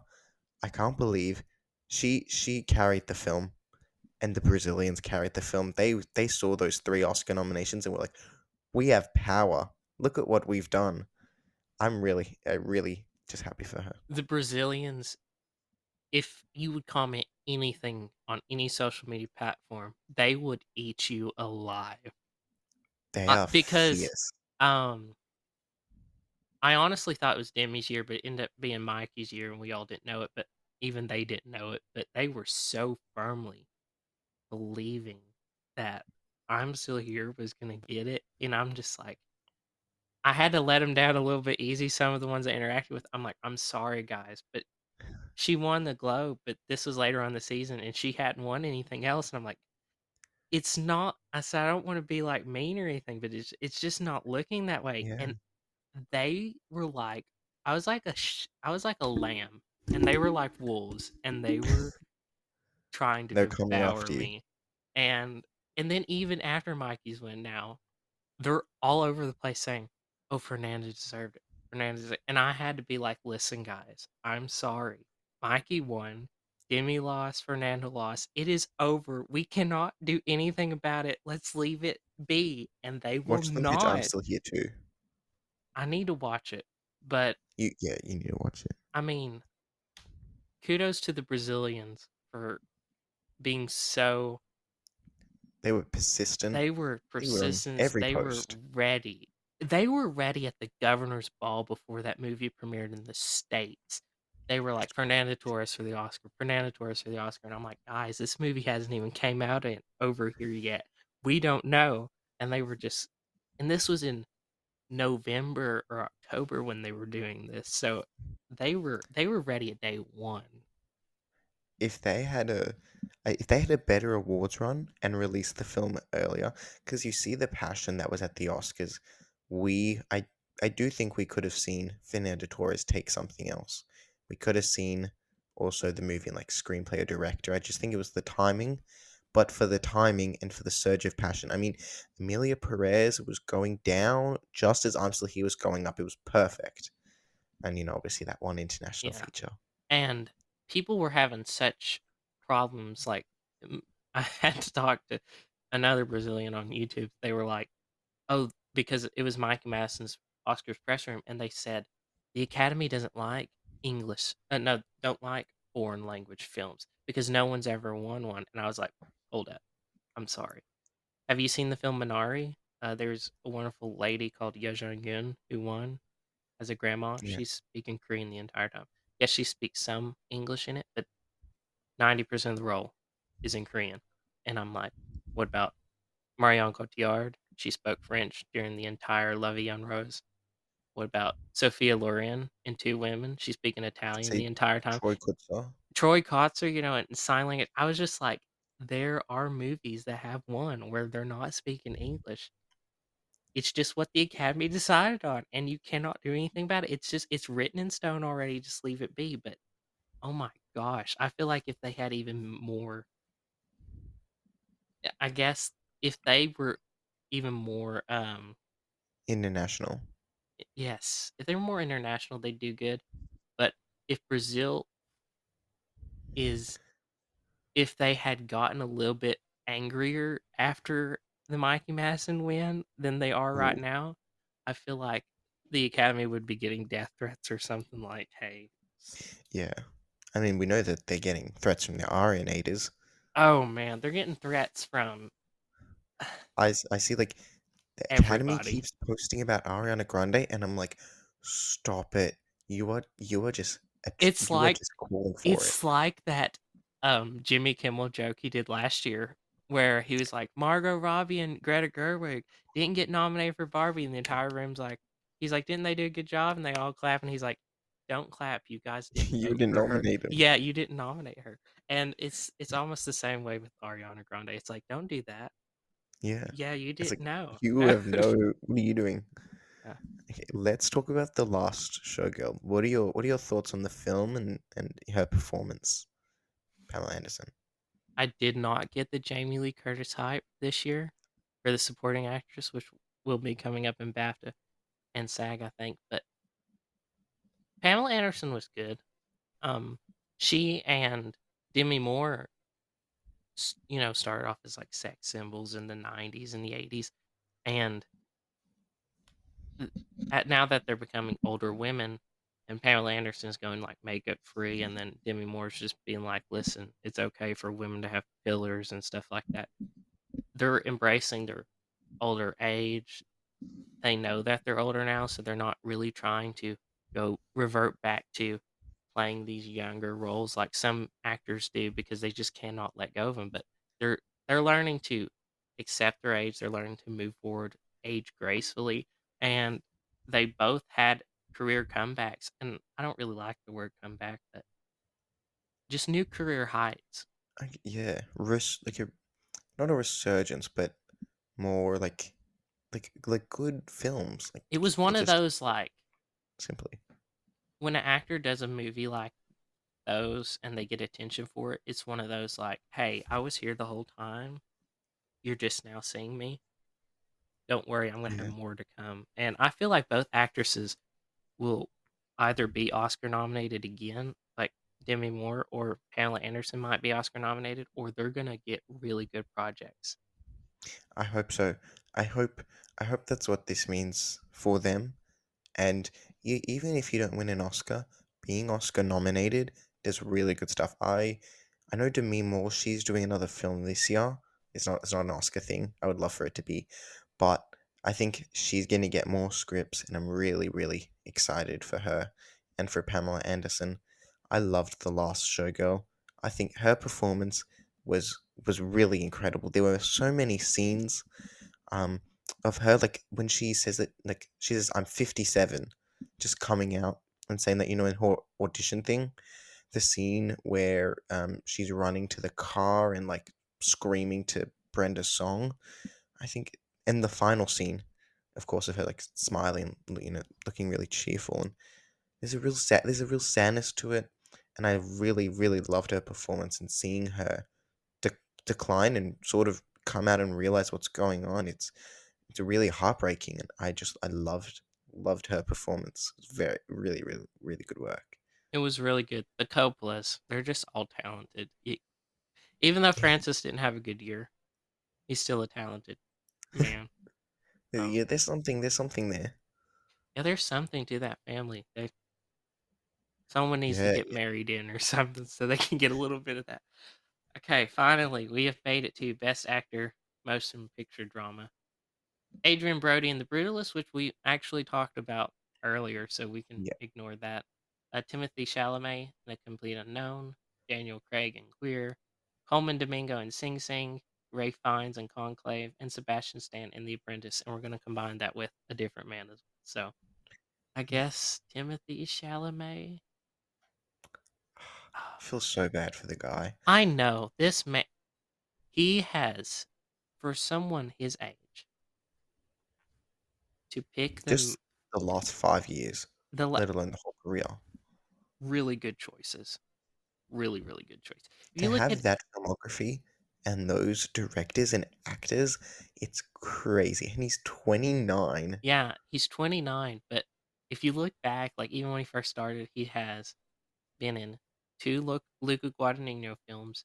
He's been in a Christopher Nolan movie, two Denis Villeneuve movies. He's been in an Adam McKay film. He's just, it just goes on, and you're just like, this guy has It's crazy. great taste. The Academy has poor taste, and all other voting bodies have poor taste because they do not know what's good. You know, He was he really should have won the Oscar. I was holding out hope. I was like, like maybe, like, can we see a resurgence after SAG? And his speech, I don't know what you think of his speech. People that hate his speech, I'm like, come on, like the guy is just being honest, yeah, and he like should be honest. That's what he everyone's like, oh, he's deserves. full of it. He wants to be great. Okay, listen, He is great. none of us do anything if we don't want to be great at it. That's just how it Exactly. is. Like, sure, people do things for fun, but they also do it to be great. They do everything to be great. And if you don't want to be great, then there are doors. There's got to be a door near you. Just walk out it because you don't need to be in the room. And that's just how it is. If you don't want to be great, you're never going to succeed at anything because you won't have that drive. And people that say he's a brat or super opinionated or whatever, they don't have that drive. That's just how it is. He just he knows he's worthy. Everyone knows he's worthy and talented. He just wants the awards to back it up, and I think he should have won for this. I think he was really incredible. Really disappeared into that role. It took a while. It was a bit like jarring at first with the whole sad boy attitude, but then he really got into it. Really shone through the music performances, and it was incredible. Yeah. But this year, Marty Supreme, or what's it? Is it called Marty Supreme? Yes, I am Oh yeah, ready for that. I've Marty seen Supreme Supremacy. the behind the scenes photos. I'm ready for it. He's coming for that Oscar. And I we're know Club Chalamet is prepared. and we're getting Gwyneth Paltrow back after Endgame because that was her last movie, and it's been 6 years. So I'm like, I'm ready. Yeah, Cannot let's wait. see. Let's see it. I'm hoping. I'm hoping. Yeah. And then we have Daniel Craig and Queer. I didn't get to see it. I had a free A24 ticket, but I had Really? things to do that day that Oh, yeah. came up, so I didn't make it. Well, And let's just say you probably saw the better Luca Guadagnino film of the okay, year. that's what I heard. And also Justin Kritzky's again. There is something going on. Yeah, with that. Maybe it's Luca Guadagnino. I don't know. But like I even with Celine Song though, Past Lives is not a Luca Guadagnino film, but there's still a thruple yeah. element. Yeah, there's something going on. I don't know. Daniel Craig. He was I didn't love him in Queer. I see the Oscar bait, but I'm happy that Sebastian Stan got the I'm telling you, nomination. Knives Out should have been his Oscar Yes, nom. it should have. Let's Ooh, hope. Let's hope for this one. man, Wake Up Dead Man. Come on, Netflix. Get behind a good one. Yeah, they kept behind an actual good film this year Oh man. And then we have Coleman Domingo and Sing Sing. This was really good. I saw this when they re-released it here in the States. in January. They had it in December. No, they had it in July when it came out. And then it was for a short period of time. I was going to see it, didn't make it, and then poof, it was gone. You couldn't find it on streaming or anywhere. And I was like, oh my gosh, I'm never going to see this movie. And Yeah, then before the Oscars came out, it got re-released, and I was able to see it. And I'm like, this is good. And he's so good. He's so good. everyone was Incredible. everyone, and it was nice to see Paul Raci in it after seeing him in Sound of Metal because I really enjoyed him. But everyone just brought their A game to this tiny movie about prisoners in an acting program, and it worked. It It's so it's an incredible film. I mean, I loved it. I was very lucky. I got to see it at MIF, which is the Melbourne International Film Festival back in July, and it's never Sing Sing actually has not come out here. It had wow, a January like scheduled release date, but it hasn't come out here. So I'm like the only Australian to have seen it in a theater, which I'm like very, very privileged, very, very lucky. Um, and so it's such a good film. It was very, very good to see in a crowd. The applause, the standing ovation that it got at the end, and then like the realization, like I knew that they were all playing themselves, but then the audience realization, that was a very special moment. I think it's a beautiful film. The scene, of course, in the prison where he's told, "Oh, aren't you acting now?" His facial expression, it's heartbreaking. It's I love Coleman Domingo, and I think Oscar last year nomination, Oscar this year nomination. Let's see what happens if Michael releases, but he's he's doing really he's good and doing consistent work. really good stuff, and I just recently discovered him like as an actor because some Me actors you too. don't, and then he's one of those that has been around, but you just now figuring out who it is, and he's really good in like everything I've seen him in, and he brings the way his cadence, the way he says things is so I don't know, it's almost Shakespearean. It's like music. He's just like it's every line and it feels pleasing to the ear. And I saw the show Euphoria because I'm watching White Lotus and I'm waiting between episodes and it's killing me. Right. So I need to find something else to watch in that time. So I was watching Oh, is he in Euph- Euphoria? Yes, he was in a Oh wow. recurring role in a few episodes and every time he's in it, it's good and solid and I'm like, yes, I see. I Yeah, see. I he's and he also know did why Color people. Purple 2 years ago, and he's great in that. I mean, I love Coleman Domingo. I would love for it to be his time sometime. I hope with Michael he'll get the win He has finally. he has Sidney Poitier and Denzel Washington energy, like these men that Yeah. can they have a great presence to their roles and they have a like even Denzel Washington has almost and Sidney Poitier, they had like this I don't know, it's just this musical way of saying their lines that just hits perfectly that most people And can't do. so Coleman Domingo has. Yeah, it's really great.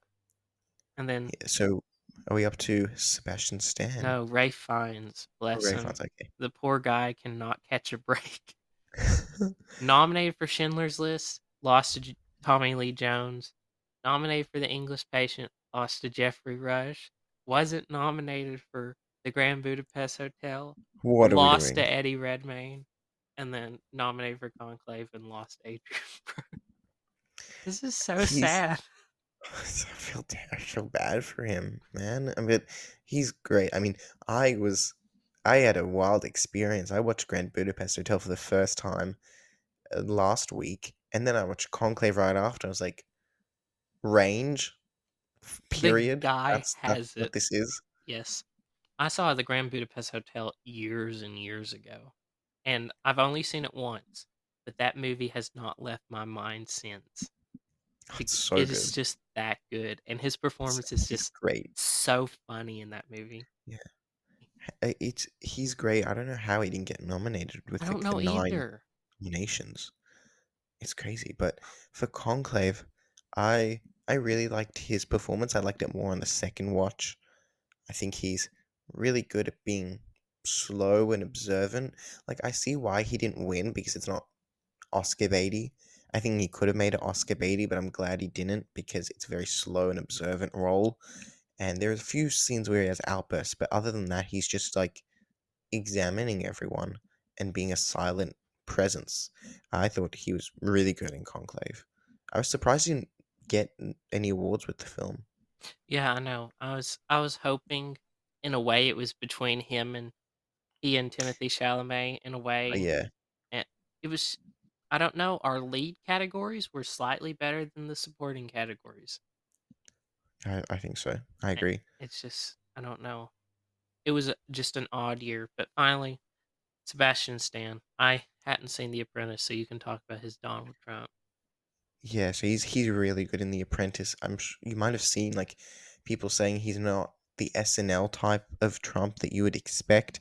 He's very much because I guess Trump, like I don't know the history of Trump, but Trump back then, when he was in his show and building his empire, he wasn't as flashy as he is now.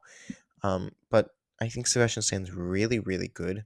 He's very you see the development of his role because it goes from him as he's starting out, and then it ends with him like sort of the film's like alluding to this is the man he's going to become, the cr- insane man he's going to become, and Sebastian plays it really well.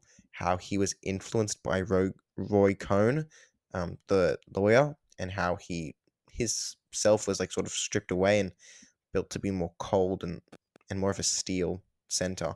And I think he does it really well. I'm really glad he got the nomination. And I guess it serves as a nomination for both that and A Different Man. So what do you think about him and A Different Man? It's just really good. It was different than anything I've seen him in before, and it was just fascinating to see this guy who just lived his life in the shadows and had to do these like corporate ads of, like, this how you talk to somebody and this how you behave, and meeting his neighbor and everything, and then turning into this you know conventionally attractive guy, but also still not really Yeah. fitting in, but also like Adam Pearson appears, he's just like just he It, he just doesn't know, he didn't know how good he had it, and it's so like it was something I he needed, like, yeah. as a career change. Like, if you see him and Chris Evans, for instance, post MCU, Wow. big difference.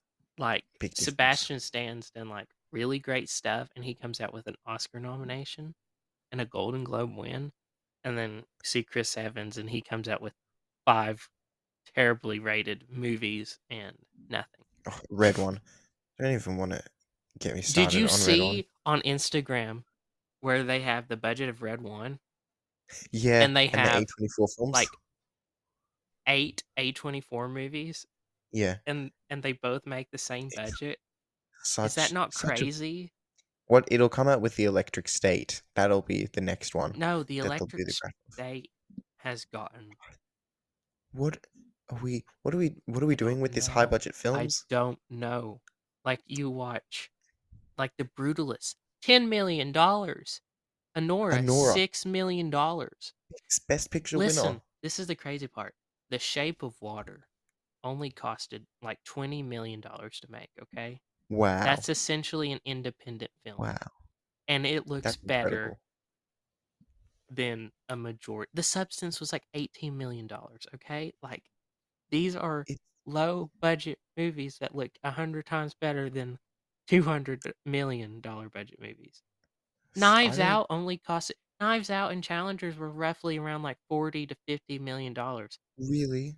And Yeah, it's they look great and they have stacked casts. Like, you can do a stacked cast and have a great movie and have a low budget. But no, I don't exactly. understand. What are we doing with budgets nowadays? I don't know what's with the elevated budget I and the don't know. elevated CGI. And Red One is a shocking film. It was the funnest review I ever wrote. It was a 0 stars, and it started off with cats. Perhaps I judged you too harshly. Oh And man. I I hated I hate that film so much. I actively fell asleep in that film, and then I couldn't. I had to wake back up. It was like at my job, I work at a cinema, and I get like nearly discounted tickets. I was going to get a refund. Oh my I was going to gosh. get a refund. It was so bad. That's Have you seen Red awful. One? No, but Good. Please I keep it that I way. saw a trailer and it was immediately like hard pass. I'm not watching it. Please, it's so bad. Look, I thought it was gonna be an int because it's about like them rescuing Santa or something. I don't even know. I want to forget it. And it seems like it would have been interesting. I was like, okay, it'll be stupid, but it'll be fun. It was not fun. It was a terrible experience. Please, no one watch this film. It's so bad. Oh man, that's Yeah. awful. Okay, let's do Mm, best director. Director. We had Brady Corbet, Brutalist, Jacques Audiard, Emilia Perez, Sean Baker, Honora, Edward Berger, Conclave, Corley, Farge. I say Farge. I don't know how everyone else says it. Farja. I They said think it's Fargi at the Golden Globes, yeah, and that's I was definitely like, how you that is pronounce it. dead wrong. You guys are not doing it. And then It's Pyle Farja or Kapadia I don't know. for All We Imagine Is Light. But Brady Corbet won.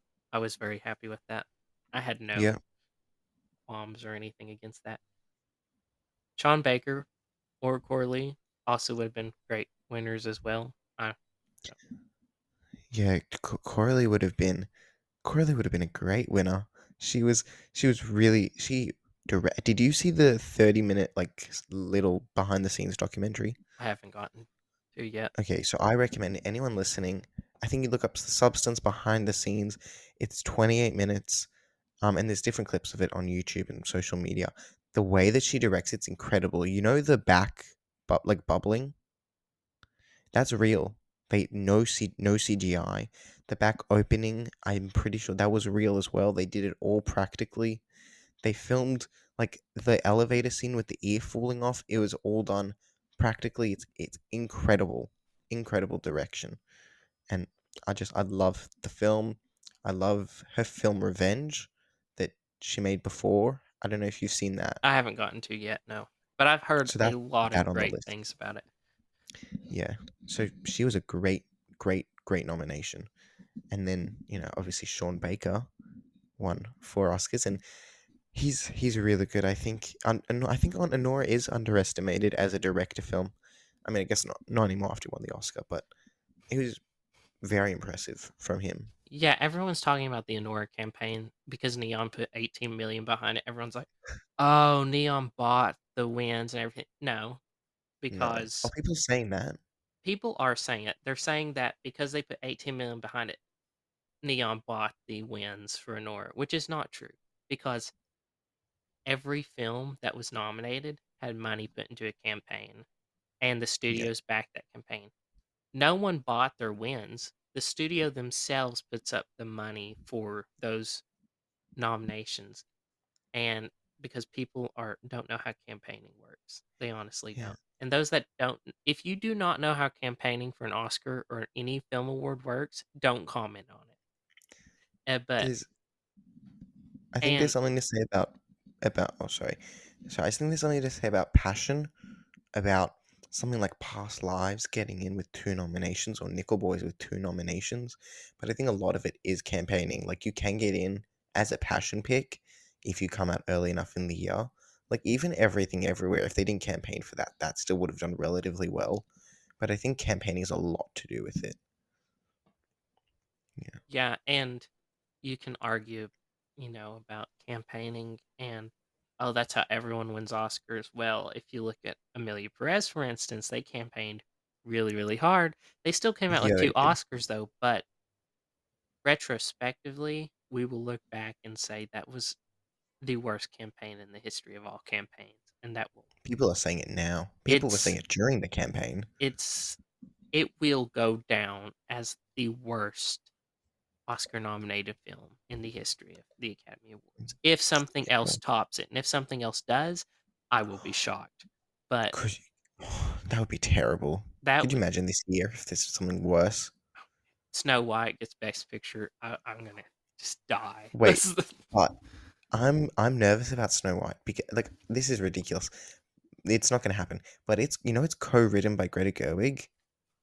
No, hang on, hang on, Yeah, hang it's on, co-written hang by Greta on. Gerwig. It's directed by Mark Webb, who did Amazing Spider-Man, and some of the original songs are done by and Benji Pasek and someone else, and they did La La Land and The Greatest Showman. So there's talent there. Oh no, It's no, not going no. to get Greta not. Gerwig is not involved. Didn't she co-write it? No. I was. Oh, really? Yeah. So we good. We're Oh, good. That was she was not? that was scary. Oh, I've. Oh, okay. Because I saw on Wikipedia she was like there. No, she's not there. She not. Oh, okay. Because I've been telling everyone how excited I am because of this. Nope, she's not involved, so don't get excited. Okay, good to know. Thank you Yeah. for debunking that. Yeah, and tell everyone not to watch it. Okay, I'm gonna But go around to everyone. like I love Rachel Zegler and she's great in West Side Story. And I saw the movie Y2K. Did you get to see it? No, how was it? Terrible Is it? movie. She's the only good thing about it. But I am not the Hunger Games, Ballad of Songbirds and Snakes, and this Snow White movie. I feel like are bad career turns for this woman. Luckily, she has Romeo and Juliet. She had Romeo and Juliet on Broadway and West Side Story to kind of save her from her career completely being destroyed, but she needs to really, really think hard about who she works with. She needs to take a Zendaya route and just be like, I need Yeah, to work with the best of the best. but who thought that after West Side Story that Mike Faist would have the best career? I Because know. He's Ariana like, DeBose definitely isn't. oh no, I thought about that today. I'm like, what happened? I had such high hopes for her too. Yeah, And it and with just Rachel Zegler, and the whole film is cursed with the controversies, and except even Disney knows. Spielberg and Mike Faist are the only ones that have came out unscathed, and Rita Moreno. The three of them have just came out unscathed, but everyone else Yeah, involved is just like, screwed over. I Yeah, know, I feel so bad, but man, but could you imagine if we're like 1 year, like next year, we're talking about Snow White and Minecraft, like comedy musical, duking it out? when you said that, as part of my soul just died. I'm I so cannot. excited, man. I just Minecraft the is gonna be Minecraft great. is gonna be bad. It's gonna be so bad, and I know I'm gonna rate it 5 stars on Letterboxd. Just to make It's people mad, or just for no, your just own because enjoyment? it's gonna be the most memeable film of Okay, all time. The line "As a child, I yearned for the mines" is it's something I at the swear they theater I make work. these just to generate memes. Like that's Yeah, and it looks so bad. I'm so excited. I don't know why, but it's gonna be so much fun. all I know is that Jennifer Coolidge is gonna have like almost a romantic relationship with a villager. And that's the only thing I'm here for. I'm like, I love Jennifer Coolidge. I support that woman in any project she does. Yeah, I will just watch her scenes, and that will be all I watch. exactly. No, I think that who knows? I mean, it Who knows? happened with Barbie. I don't. Yeah, but like Minecraft, that just doesn't. Yeah, It's no. it's got a different. It's got a different production like What aesthetic should be than. about like an existential crisis in how video games are ruining Oh society, my like some gosh! really And then deep. everyone's like, "Oh, Jack Black should have got nominated for Best Actor because it was just so." And I'll be like, "What?" That will never happen. No, Pray, good man. God. Ah, Yeah. yeah, let's get So, off. And then, I think there's no need to talk about Jacques Audiard. nope, I he's think, not getting anything from me. look, there's the one good thing that came out of Emilia Perez, and the song speech is that he didn't get to say a word. Yeah, So he I'm just happy. stood there silently with his Oscar. Except that, let's talk about the song speech though. Was that not one of the worst speeches you've ever heard in your entire life at the Oscars? What is she doing? I What don't is she? And no one sang along. know. No one. It's not even a part of the memorable part of the film. It's I feel so I terrible. laughed so hard. I was on Instagram, I was scrolling, and they had compiled that speech, the end of that speech where they started singing and John Yeah, Lithgow being disappointed, like yeah, yeah, during yeah. the I've and they seen it. played it over and John Lithgow's just leaning at looking at It's the camera just like the face, and I'm like, that is how I felt when I watched that show that night. I was just well, she made a speech at like BAFTA or SAG. No, BAFTA, where she was talking about this metaphor about a bird.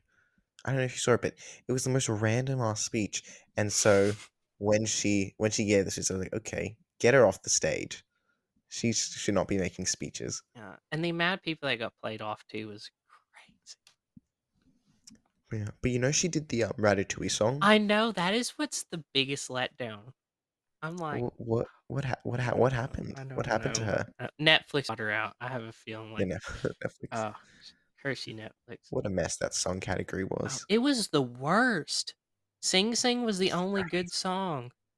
Sing Sing, and there were so many good There songs you were, could have yes, done. I know. I do not know what I think it was. I'm just gonna What? I'm just gonna make people mad. It was Taylor Swift. She's a music member of the Academy now, so Oh, she is? yes, Oh, so great. she gets to Uh, vote on stuff. So I'm gonna blame her just for the fact that I don't like her as oh, much. yeah. Guess you can. I mean, I still support Ariana. Like she will always get my love now, but Taylor Swift, garbage. That song category is terrible, but it will be redeemed. I'm making the prediction Cynthia Erivo is winning, and she's going to get the EGOT and be the youngest winner with her song. And when Even without the film, even if the film is bad, they will still give it to her because she's Cynthia Erivo and it's wicked. yeah. So do But you we'll see. think that speaking of EGOTs, Kieran Culkin's on Broadway right now, and Glengarry Glen Ross. You think he's going for the Tony? Well, I mean, everyone knows he's on Broadway because he didn't make a single speech in a awards show. He was off rehearsing for Broadway, so it's good PR for him. Yeah, But wait, so he has the Emmy? No, yeah. He has the what do Emmy. they? It's He has the the Emmy, Emmy, the Oscar, the Emmy, the Grammy, the Oscar, and the Tony. But he has an Emmy and an Oscar. I think he's going for EGOT the status. Tony. I think he'll. I definitely. He thinks he's on a great roll. I think because the Academy. I was a little worried that the Academy's like, you're just for TV. We're not having you here, but they didn't. They love Kieran Culkin. Everyone wants Kieran Culkin now, so the Tonys are so gonna And go for not him. only that, but Kieran Culkin has been on Broadway before. Oh, he So has. yeah, he is. Okay, He so there's your narrative. Oh, yes. I think he's but to get a Grammy, though, he'll have to do, like, an audiobook or something, but Yeah, that's how Viola I feel Davis. like there might be, like, some celebrity biography or an autobiography that he's gonna narrate, and it's just you know, I shoot him think up. if he really locks in, he can get in the next 2 years. Oh, yeah, I have no I doubt was, about it. I was actually thinking Ariana Grande, she could have got an all EGOT this year possibly, because with her Grammy for her her new album, and the Oscar for Wicked, and the Emmy for her SNL episode, and now she needs to get an audiobook. She could have got an all in 1 year. Yeah, she really could. Next year, I think she should Oh, yeah, she should really go for it, yeah. lock in. EGOT that's the best of all the awards you can Yeah. get. Okay, best screenplay. I cannot pronounce his last name. Peter Straw. Should we just do film titles? Yeah, let's do Conclave, Emilia Perez, Honora, The Brutalist, A Real Pain, and The Substance. All whom we've talked about. I don't really know if we need to go in any more depth with Yeah, we don't them. need to talk about the screenplay. I mean, Conclave was always winning. It was very, very obviously winning. Adapted screenplay after this Globes win. Yeah. Okay, original score. Challengers: Conclave, The Brutalist, The Wild Robot, Emilia Pérez, and Doom Part 2. It's a I want to ask the Academy members, if you're listening, how is Wicked contending for original score and Dune is not? The only original score in the Wicked thing is the Ozdust ballroom thing at the end of the soundtrack, and that's actually taken from the Dancing Through Life instrumentals. All the score is taken through the instrumentals.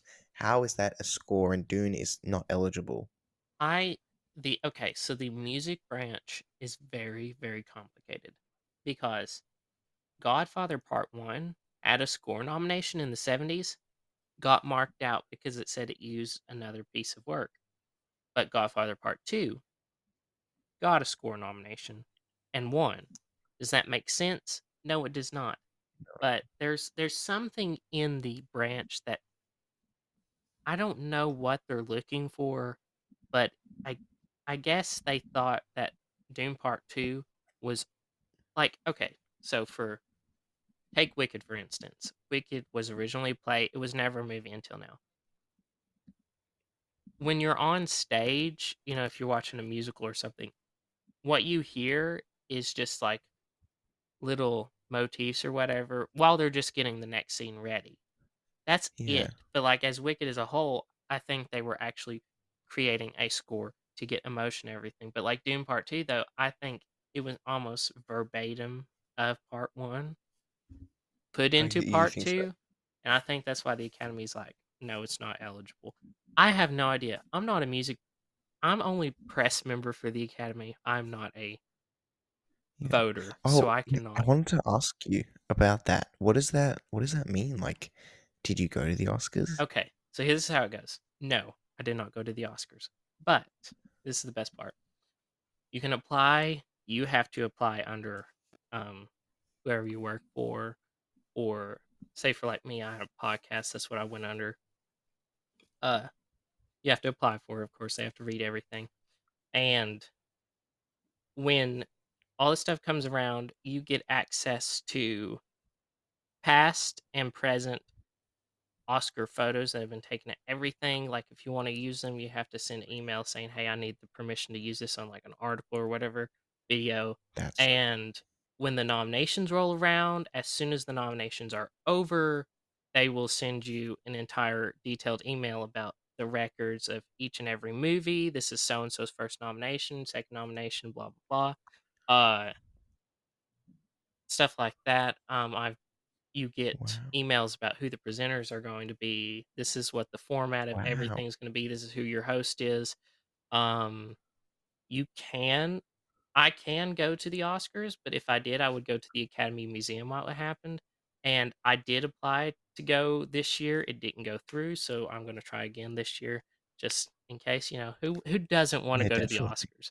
But you do That's get incredible. the in-depth detail and stuff like that, and you do get to say that you're an Academy Press member, which actually holds a lot of power. So that's really nice. That's incredible, It man. happened on accident though, because I thought I was applying for something else. No, I wake up the next morning, I look at my phone, it's like, "You've been accepted to be an Academy Press member," and I'm like, "What the" I'm like, That's yeah, so I crazy. just Imagine waking up to that. That's crazy, it man. was the best, but I enjoy it, I love it, and I love the Academy, so people are always like, "Oh, can you explain why this happened?" I'm like, "I can't tell you because I don't vote on things. I'm just here to, Yeah, get out press and, get all the news, but that's it." it's so cool. And you also get information about the governor's ball and the side tech awards and stuff that they have too, so that's really Oh, nice. yeah. Wow. Okay, so Okay, original score, well, we were like got way off track. Um Challenger snubbed big time. Just especially after it won the I Globe and the know it Critics' makes Choice. no sense. What what like I don't understand. It's Trent Reznor and Atticus Ross. They've already won. How are you not They've nominating won them? twice already though. They've won for Soul and The Social Network, which are both fantastic scores, and you're not going to give it to them for Challengers, which is also a Which fantastic. was I don't the best understand. score of the year. It was next to the Wild Robot. I'd say that those and like that we had some good scores this year. It's sad. Yeah, we did. It's sad that the scores this year were like better than most of the acting and stuff. That's bad. Yeah, it was Yeah, really good. Even like Baby Girl. Baby Girl was a good yeah, because score. it's he's the composer for the White Lotus. Cristobal, the Oh, I really? cannot Oh, well, think. yeah. Yeah, There we it's the go. same composer, but I know he does good stuff because I love the White Lotus and that soundtrack is fantastic. We're gonna ignore original song, and we already know the ones that are good Please. is "Kiss the Sky" from the Wild Robot and "Compress Repress" from Challengers, and that's all we're gonna acknowledge from that. And if I can say, actually, let me make my case because Electric Energy in Argyle is such a vibe and it's such a good song. I walked out of the theater and I was like, I want to go again just to hear that song. I gave it my award, the MCU Fanatic Award for Best Original Song, and I do not regret it. It's stayed in that number one position since February, Holy crap! and it's so It's good. a long time. Okay, cinematic and box office achievement. I don't know if we need to go into this, but it's Wicked, Alien Romulus, Beetlejuice, Deadpool and Wolverine, Gladiator 2, Inside Out, Twisters, and the Wild Robot. Uh, Yeah, any of these I don't could think have we need. won, and I would have been happy. This is just. Anyway, it's such a shame because this is.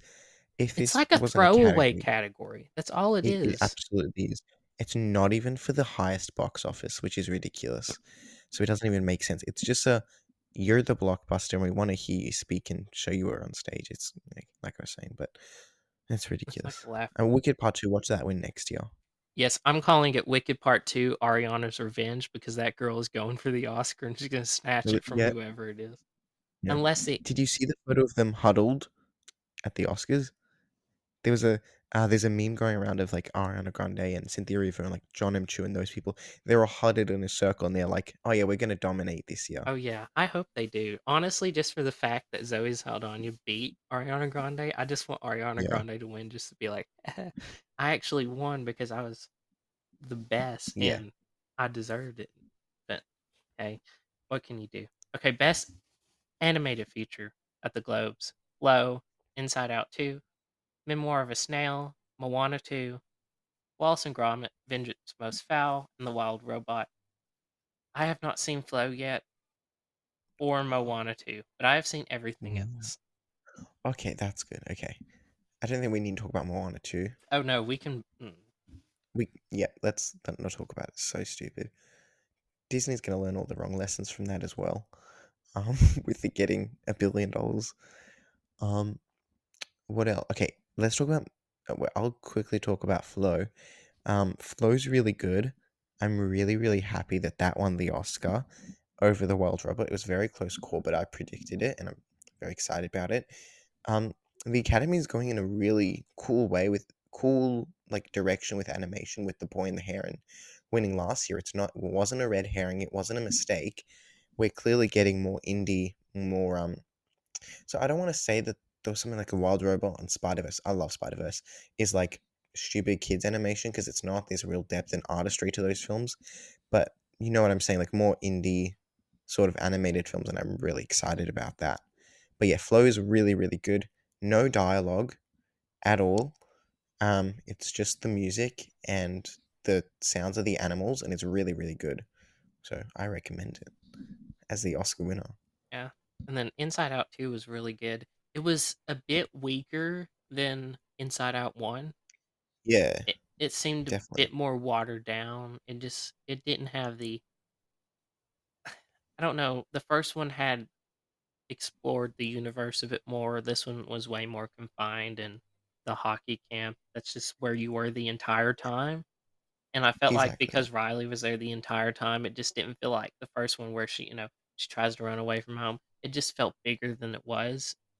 But the second one just, I don't know, didn't feel as I love the big. first one. The first one is The really first one's great. so good. So good. This one, I like the exploration of anxiety. I think there's some really interesting things. The line that Joy says, what is it? It stuck with me for so long. Like when we grew up, we feel less joy. That really got me, man. That really got me. But I just think, yeah, it is a little watered down as a sequel, but the nomination's cool. It is. And then Memoir of a Can we talk Snail, about it? Yeah, that, that yeah. was. Oh my gosh, I cried so much, and then I watched Mary and Max like not long after, and then I cried Um, again. I was just like, oh, this is so sad. I loved Memoir of a Snail. I think it's such a good, so good. It completely defies like all natural conventions of animation being for kids. I think if you think that, you have to go see Memoir of a Snail because it's an adult drama dealing with grief and loss and depression and repression, and it's so good and so beautifully animated. I gave it and my nominations for production design because the sets are completely full, and it's so impressive how they did all that. I still cannot get over that them having church and the preacher going. That's just so funny. I don't know why. Uh, I loved it was it. really good. It's so sad. But it ended happy because they found each other. But Yeah. oh, it's just so heartbreaking. And Wallace and Gromit: Vengeance Once, Must Bow was pretty good, but it was, I don't know, it did feel like Inside Out 2 a bit weaker than past Wallace and Gromit films or yeah, it Aardman films. I don't know, just it felt just very like a classic Wallace and Gromit film. I didn't think there was anything too special special about it. about Yeah, it.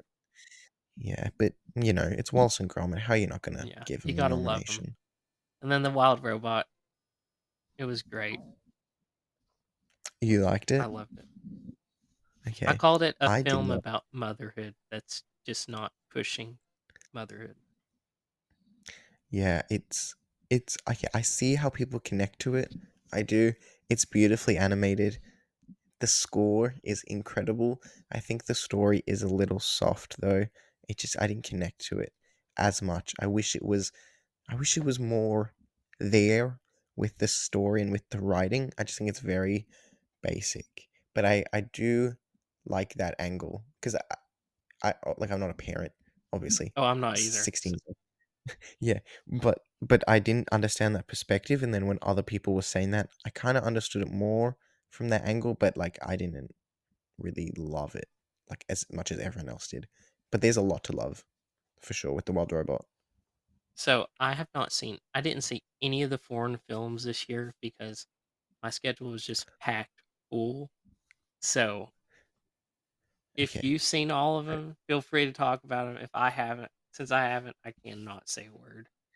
so what are the nominations here? Emilia Perez, All We Imagine Is Light, the girl with the needle, I'm Still Here, The Seed of the Sacred Fig, and Verm, Vermiglio, yeah, Vermiglio? Yeah. yeah. Okay, so I haven't seen Vermiglio or Girl with the Needle. Girl with the Needle premiered at Cannes, and that's about a mother. It's in a war period of time. It's black and white. It's really good. Apparently, I really wanted to see it, but I also ran out of time. And Vermiglio, I haven't seen, but The Seed of the Sacred Fig I have, and that film is really good. I also saw that at the Melbourne International Film Festival, which it got a standing ovation. Do you know the story behind it? So the guy Mohammed Rasulov, he fled Iran to make the film. He made it in secret, and he was sentenced to prison for 8 years for making it. It's very much against Iran. Like no wonder they didn't submit it. It's a very intense piece.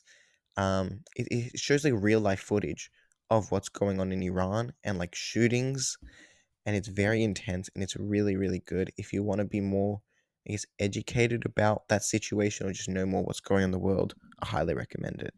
So that was really good. And then of course Amelia Perez won. Yeah, we're Let's not go. talking about that. Yeah, let's leave it Yeah, we're with the just gonna globes. bypass it on the rest of the awards because we talked about it enough. Okay, so we've got Yeah. Best Motion Picture Musical Comedy, The Movie That Shall Not Be Named won, and then Honora Challengers of Real Pain, Substance, and Wicked were the rest. I would have chose any of the other films. Wait. Oh yeah, Amelia Perez won. I think this is the first time since I think I know also in 2019 and 2022 where the two Globe winners didn't win Best Picture. with Once Banshees Upon of a Time. wait a second. Didn't Banshees of Inisherin, who won Best Musical or Comedy? Was it Banshees I of think Inisherin? it was, and what was drama? What What would was have drama been? what? Wait, gonna look it Okay, up me quickly. too, because I'm Oh, confused. when was it? Like 2023? Was it? Was it the Fablemans? I think it was Banshees and the Fablemans. Was it Banshee? No, it wasn't Banshees in the. Was it Banshees? Yeah, it was Banshees of Inisherin and Fablemans.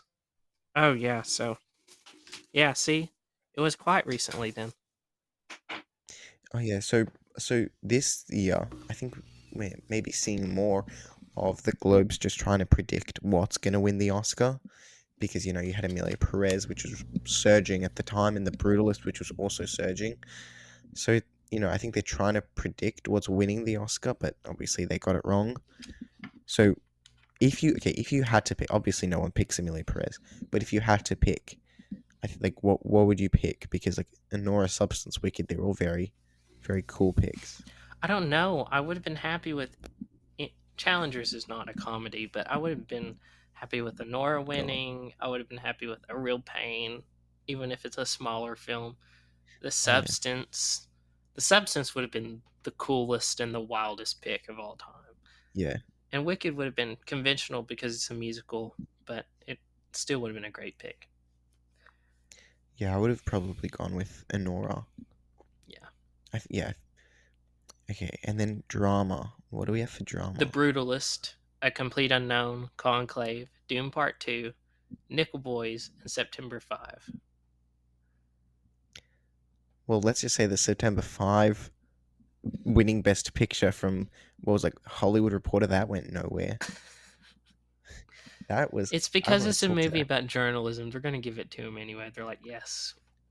Yeah, And then I'd say that was nothing. And then Brutalist one, we talked about Brutalist.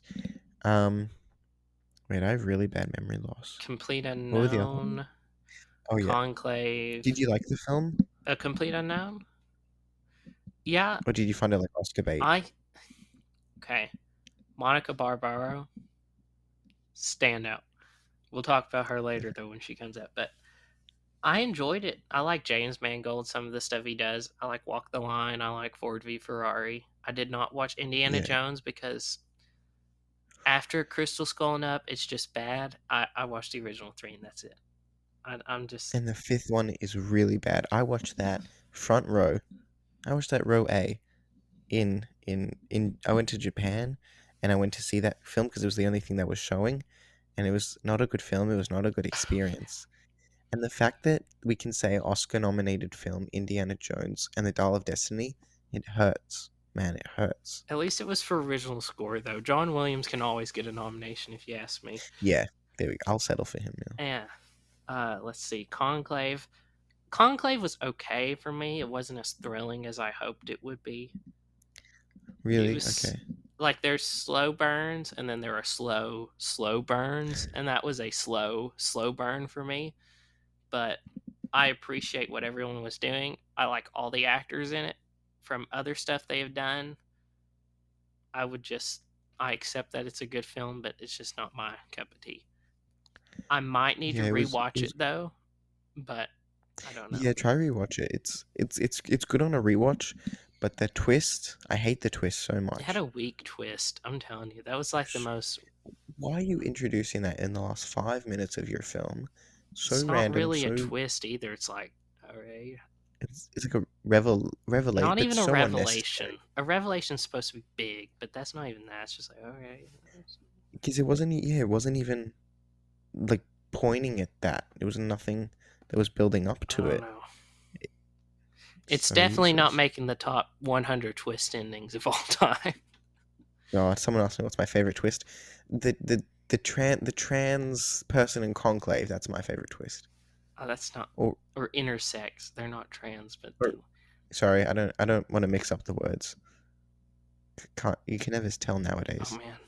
But But yeah, intersex because they were biologically born with both. But it's it's kind of not like I mean they I because mean I didn't. people that are intersex exist. It shouldn't be like oh my gosh, you know.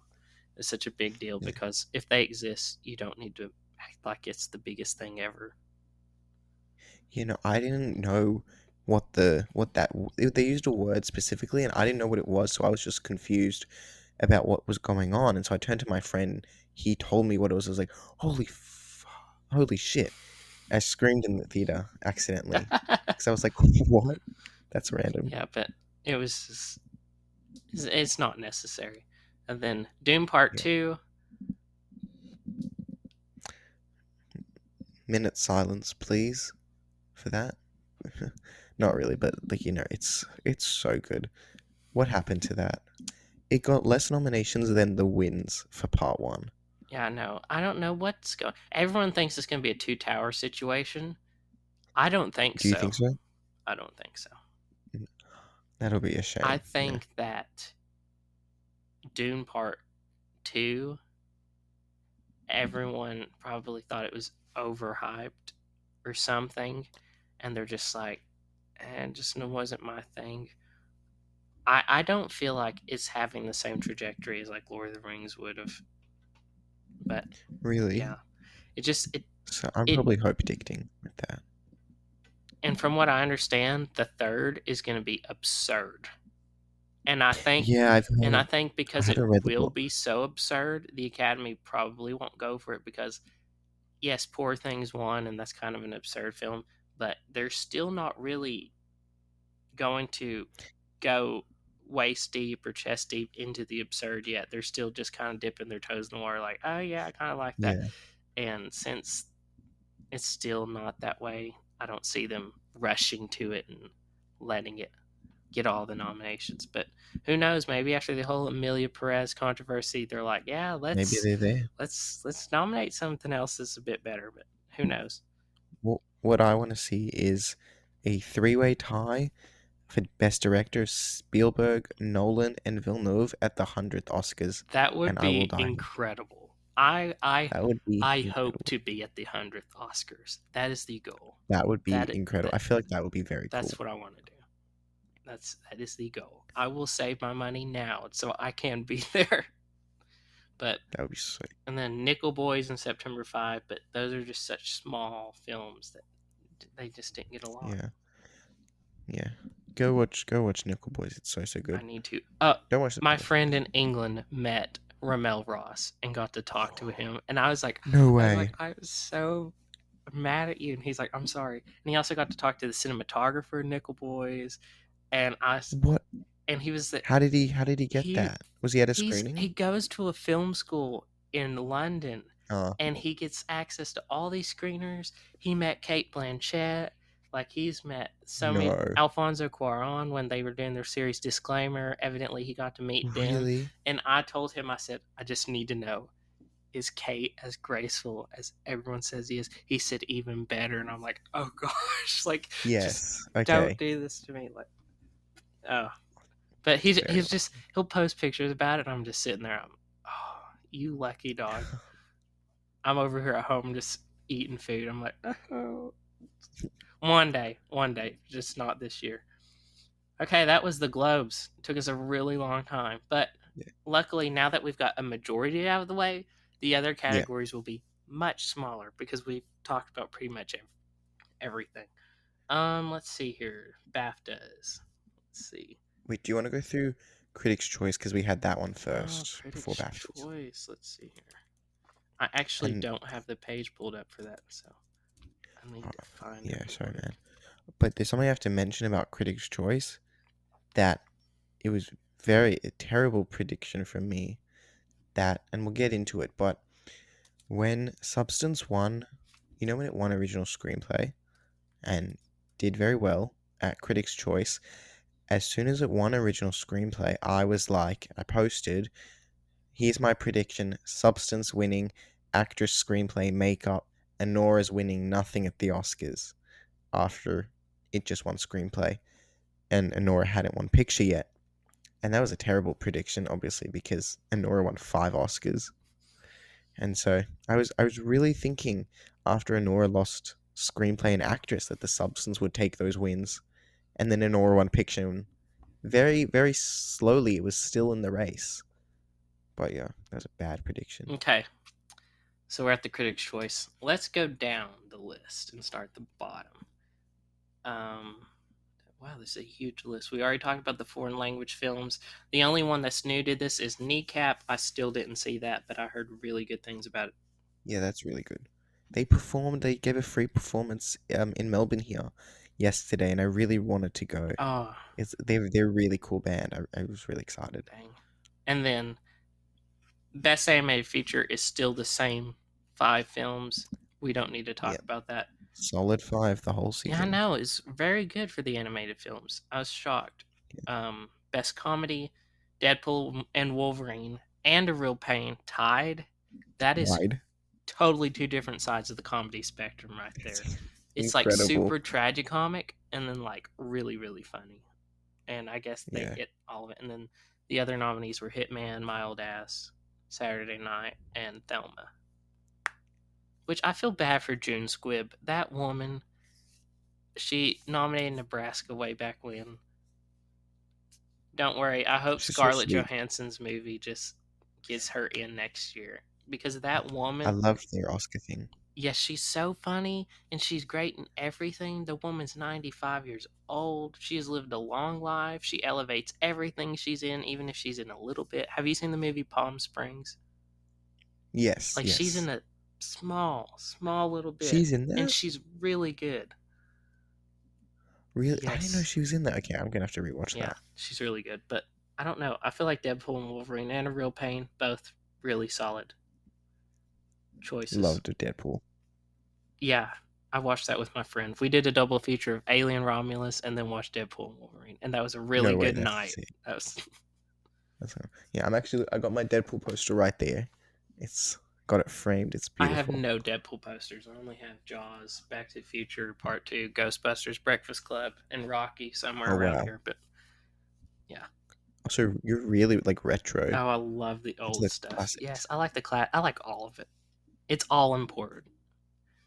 Yeah. I have one friend that's like, "Oh, I don't watch anything past 19 older than 1975," and I'm like, "You've got to Wow. be kidding me. We cannot. You cannot say you love movies and only watch things from 75 and above because you have to watch the old stuff or else you do not You understand. did. You cannot get Yeah. the new stuff without the old stuff. That's just how it is." 100%. Okay, so we've got visual effects: Doom Part 2, Gladiator 2, Wicked, Better Man, The Substance, and Kingdom of the Planet of the Apes. That's just such a long, annoying title. Kingdom of the Planet of the Yeah. Apes. King of the Planet. Yeah. Let's. Okay. Have you seen the Apes trilogy? I have Any of not the Apes seen films? any of them. Okay, they're really good. The original trilogy is really good, and I think it's like Rise, Dawn, War, and then Kingdom's also pretty good. But the visual effects, man, it's incredible. I feel terrible for that team. They've lost every year with those films. I love Dune. I would have given it to Kingdom of the Planet of the Apes. Those apes look so real. It's very impressive, and they create all the environments. So I would have gone with that. But I'm happy it got the nom. I want an apes victory. Such good films. I feel We like need the to win the Academy visual doesn't like effects. the Apes movies. I feel like they're like, let's just I know. nominate them to make them mad. We're not going to give Yeah. them the award. Then Better Man, like a big year for apes and monkeys, primates, just having a really big Yeah. year. Definitely with Dune and Gladiator. And Wicked, and Flying And Monkeys. Wicked, yeah. And Kingdom. It's just So have you seen Better Man? no. I meant to. Okay. Like it's one that I really wanted to see. I did not have the time to do it. But No, Better Man's really good. yeah. And we already talked And about then Gladiator and Dune. Well, the visual the effects substance in being that is the Substance, really, really good visual effects. I love Conan's opening though to the Oscars, coming yeah, out of Demi Moore. I was like, this is he's so good. great. And then I, losing the I love shoe, Conan. it was great. He was the best. He's way better than Kimmel. Yeah, 100%. He just, It went a little over time. and it was The not his fault. It was Adrian Brody's fault. If he didn't have the Yes, it 5 minute long was. speech, we wouldn't have had it happen. is It was, crazy. He had more intermissions than The Brutalist did. I know. He had two musical Yeah, intermissions. I know. That's sad. Um, Doom Part Two's visual effects were incredible. Yeah. Deserved the wins. I won't argue with anyone about it. Um, Gladiator 2, eh, they not the Yeah. best, but they were better than some. Wicked, I think a bit above Gladiator 2, but not Doom Part 2 level. Yeah. The Substance was It's Doom just, it's Part 2 hard to level. it's hard to distinguish like with Substance and Wicked, like what's practical and what's visual effects. Sometimes because I think like those films are so bent on being practical films that like why are we giving it visual effects? Even though I think Wicked it is more worthy because of the monkeys and the backgrounds. Yeah. But and then I think that was a solid category. Dune all the way. Even yeah, I think it was always Dune. Yeah. That's what I thought. I didn't think anyone was going to beat it. Alien Romulus, Yeah. though, those were really good Yeah. effects, but um, other And even that was practical. yes, big year for practical. Hallelujah. Um, MCU really needs to step up their game with their CGI. Yeah. It's looking bad. Maybe the Thunderbolts will implement some practical effects since there's not really any um, like Yeah. Thanos Like the type CGI. CGI villains. So I don't know. I've seen if you've seen the trailer with the Bucky with the truck on the road when he like blows it up, that's real. I know that a lot of the stunts are real in Thunderbolts. So I'm very excited for that film. Okay, best hair and makeup. The winner was The Substance. It should be. Let's go. Beetlejuice, Doom Part 2, Wicked, Nosferatu, and A Different Man. The Substance, Y- The rightfully subs so. yeah.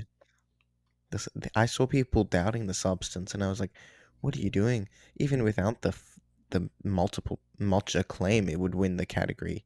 And it should. It's incredible makeup and hairstyling.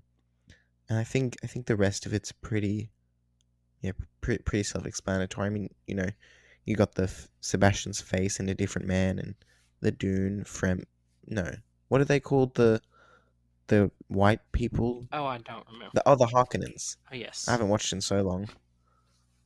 I'm not good with the Yeah, so lore, so I'm just like, yeah, those people. That's yeah, the bold yeah, people. I can do most lore pretty well, not Doom. It's too confusing for me. No, And Star Wars to an extent, but then after that's just all a bunch of that's words. impressive. Star Wars, I have a friend that can do it just every single one, and he'll talk to me, and I'm just sitting there glazed really. eyes. I'm like, uh huh. I'm just like, I don't know what you're talking about. You lost me a long time ago. But Nosferatu is really good. Um, Yeah. Makeup. The What were your thoughts on the film Nosferatu? Ooh, okay, so Nosferatu, I really like Lily Rose Depp. What the hell? Where did this come from? Her That dad. that was insane. Yeah, I guess her dad. That was insane work. The gif that keeps going around with her like doing that with her tongue and her dress ripping is incredible work. And I think the production design and costume design was great. Very very well directed.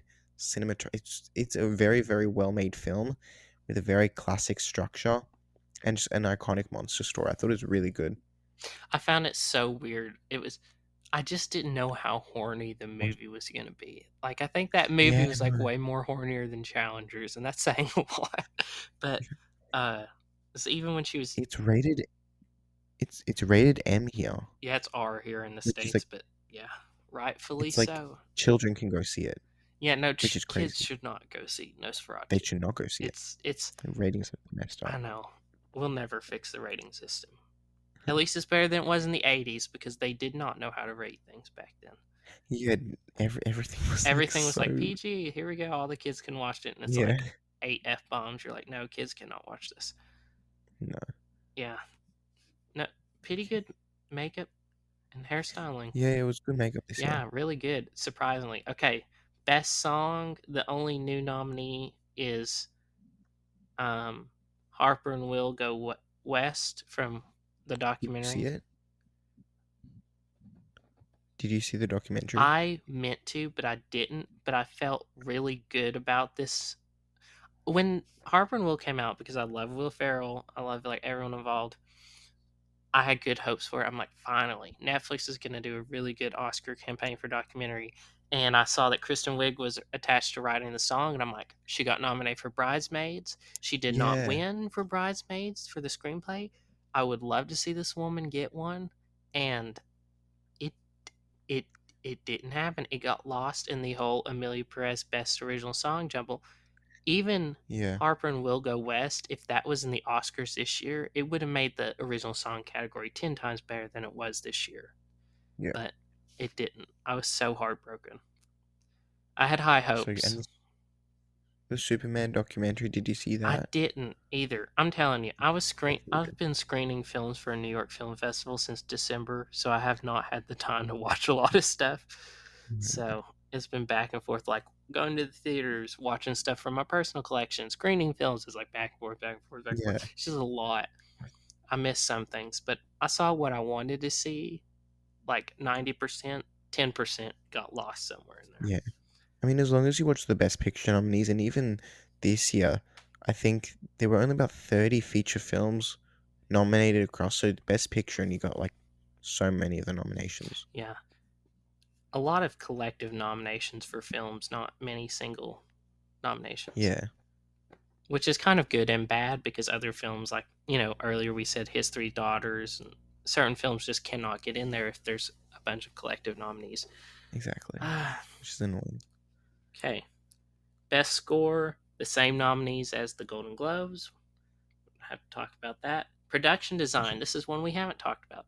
Wicked, won the Critics' Choice, then The Brutalist, Conclave, Nosferatu, Gladiator 2, and then Dune Part 2. Okay. The the Brutalist for production design is interesting because it goes into the narrative of architecture in the film, and it's very impressive. So I thought that was pretty cool. But Conclave, they built the Vatican.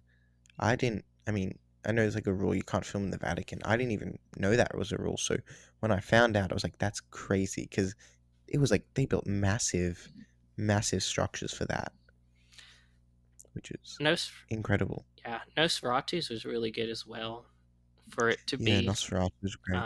such a dark and horny film. Wicked was really good. I like the production Wicked was design in Wicked. It was everything, just the fine details and everything. Like mm, when the 9 million tulips. yes, the tulips, the every little detail. Jeff Goldblum's face carved into the Yeah, they side just of a wall. engineered the train. Everything. It just Mhm. beautiful, beautiful. Incredible. And I don't know why they don't. And same with Barbie last year. Like, why don't they open it up like the Harry Potter Museum for fans to come in? I mean, that's like money right there. Like, you've already spent it. yeah, I don't understand why more movies aren't taking risks like Barbie or Wicked to build such expansive worlds. Yeah. And It's better for the it actors. is. It's very immersive and just really cool. And I think they should turn it into more fan Yeah, you experiences. get a little I mean, could you lost imagine in. going to Barbie World? That would have been cool. I would have liked that. I mean, Yeah. Barbie, sure, the world looked fake because it's Barbie, of course, but it also had had a very lived in quality to it. I don't know. Production design is something I love to see in movies because you Me can too. pick it apart. You can see the tiniest little details of what's to come or what's going on in the background or what's in the background and Exactly. Yeah. Easter eggs. You can just find everything all in the little production designs. And they just did, like, take for instance, like in Popular, when Ariana Grande is singing it, she has the ruby slippers, like you see them right there, and it's just Yeah. like just the little details. It's the whole room. It's It's just so incredible. it works perfectly. And Yeah. Wicked And then, Wicked's win was something I had no arguments against. It yeah. just it was good. I don't have anything to say bad. And I think the noms were very similar to costume design, which I guess they always are. Yeah, the noms for costume design are Wicked was the winner, Conclave, Nosferatu, Maria, Dune Part 2, and Gladiator 2. Right. All I want to say is Wicked in one short day. That is the greatest showcase of artistry because each one of those 100 dancers had a different costume and a different hat and a different dress or suit, and I just think that was a very incredible sequence. Yeah, That really was it really incredible. was, and even to Elphaba and Glinda's outfits, like Ariana when you Yeah, first see her, she's got these teeny tiny like diamonds, like yeah, one on each shoulder. Like it's just like these little details that I loved and I thoroughly enjoyed. yeah. But The like the main ensemble costumes, and then the hundreds that they probably made, thousands not only probably. that, but like Michelle Yeoh's robes, where it's purple and Oh my god, yellow, and you know Jeff Goldblum's like wizard. Just incredible. it all looked great. I can't. It was a really good year for costume design. Yeah, Okay, best editing. I love the editing categories.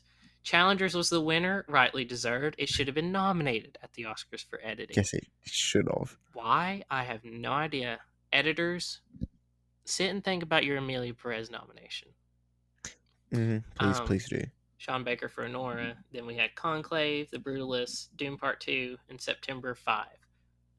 Pretty much the same that went to the Oscars, except for September 5 and Challengers. Those were the two that did not get nominated for editing. Yeah, I don't know why September 5 got editing. I don't know. I mean, I guess because the film was a ticking time bomb pressure, but I thought it wasn't very worthy. I do think Wicked was worthy. I'm I'm on the side that Wicked was very well edited, and the cinematography I really like. The backlighting in the library is really shocking, but aside from that, I think it's really colorful and really cool. Yeah, everyone's But complaining about the wicked cinematography and editing yeah, stuff, and I'm like, if if you think about Wicked getting nominated for editing, you should think really hard about it because number one, it's a 2 hour and 40 minute long movie that when you uh watch huh, it, it does not feel 2 hours and 40 minutes long. You know what that means? It yeah, was well edited. That's that. same as the Brutalist. And if a movie is long and you sit there and you watch it and you do not feel the stretch of time it takes to watch it, that is a well edited movie because editing Hmm. is the controls the pacing of the film. And most people don't think about that, but that's what it all boils down to is editing.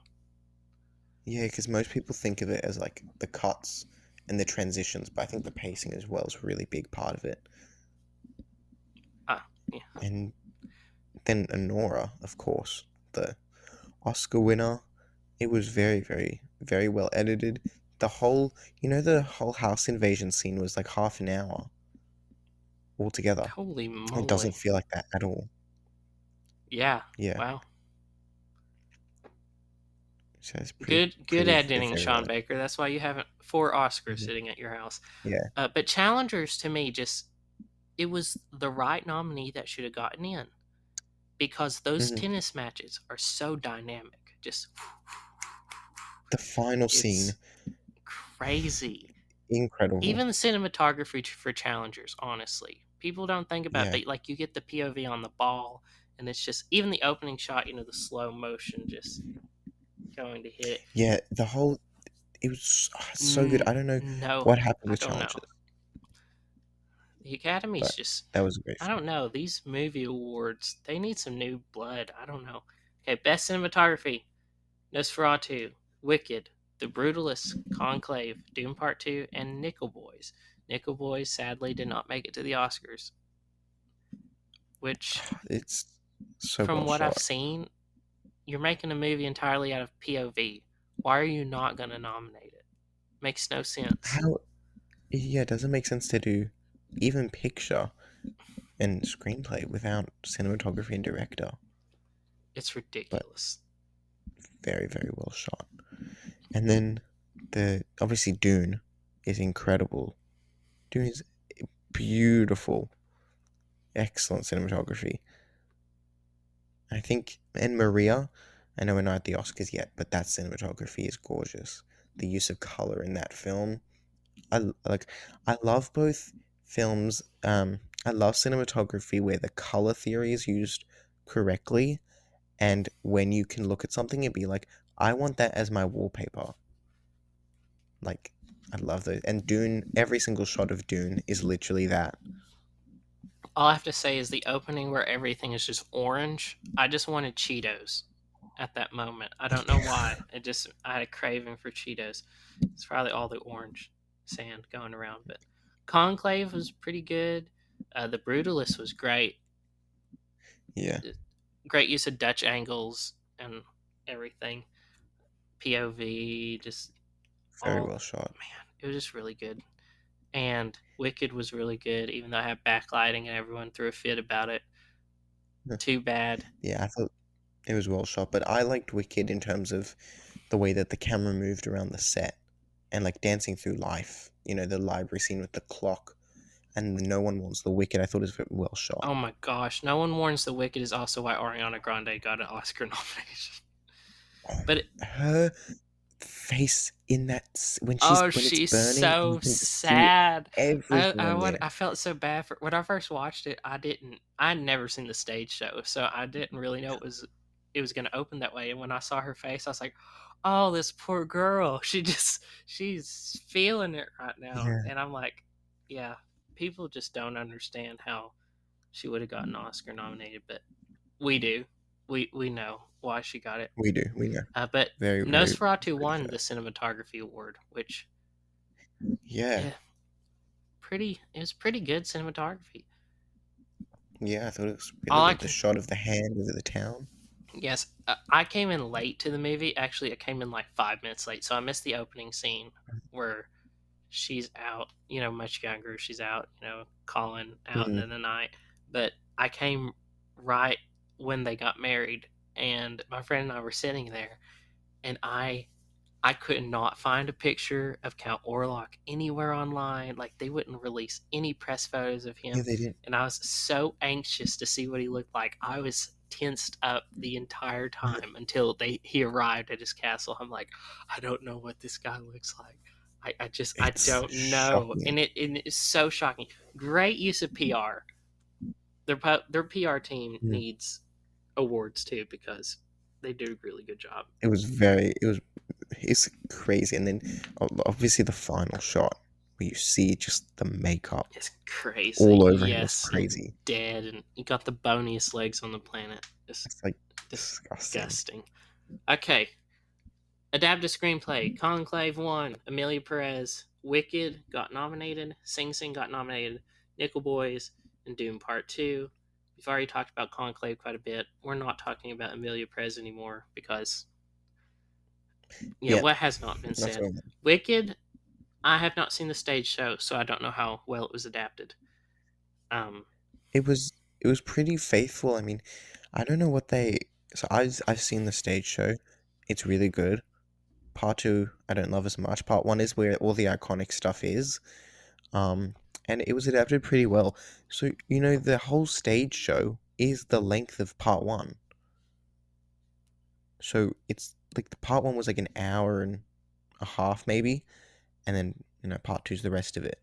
So, but I think it was well adapted. They did all the iconic moments right. So I'm excited for part two. I am too. Ariana, get that Yeah, Oscar. Sing Sing, let's I go. guess it's based on a novel or a play. I don't know which one it's based off of, Yeah, I don't know. but Based off something. and I think a I novel. think so I too. think. Nickel Boy's definitely based off of a novel, and then Doom Part Hmm. Two based off of a novel in a series. But I don't know. Conclave swept everything in the adapted Yeah. screenplay. Okay, original screenplay. The original screenplay is always the best because that's the Exactly. Adapted screenplay. It feels like they have no idea what to nominate, so they just nominate the normal five. But I'm like, there's so many cool things we could do here. yeah original Usually, but original's fun. original is always fun because you can look back at the past nominees of any category and you're like, holy moly, that got in. Like you Last year. once you what was Yes. last year's? It was May Last year was like December, the May December, holdovers, Anatomy of a Fall, Anatomy. Past Lives, and And Maestro. Maestro. Yeah, that's the 5. If you had put Barbie instead of Maestro, which I don't know why that was adapted, It's that's not. It's ridiculous. original. It's That's so. ridiculous. So it's based off the character of Barbie. We're putting it adapted Yeah, now. It makes no sense. but the adapted category was incredible in 2023 with Oppenheimer, Poor Killers Things, of the Flower Barbie. Moon. No, Killers Oh, didn't it make didn't it. make it. Who made it? It was Zone. Oh, it was Zone But of if it was Interest, was it? Zone of Interest or Killers, either way, and then American Oh yeah, an Fiction won. American Fiction one. Yeah, Incredible category. and it was just But really yeah, good. original screenplay here is fun this year. It is. It's fun every year. There's not really a boring one. Um, let's see. Coralie Farge for The Substance one. Honora, September 5, The Brutalist, A Real Pain, and Challengers. Which Challengers should have been in the 5 at the Oscars, but Yeah, over September over 5. September 5. But no one will But the have that. rest.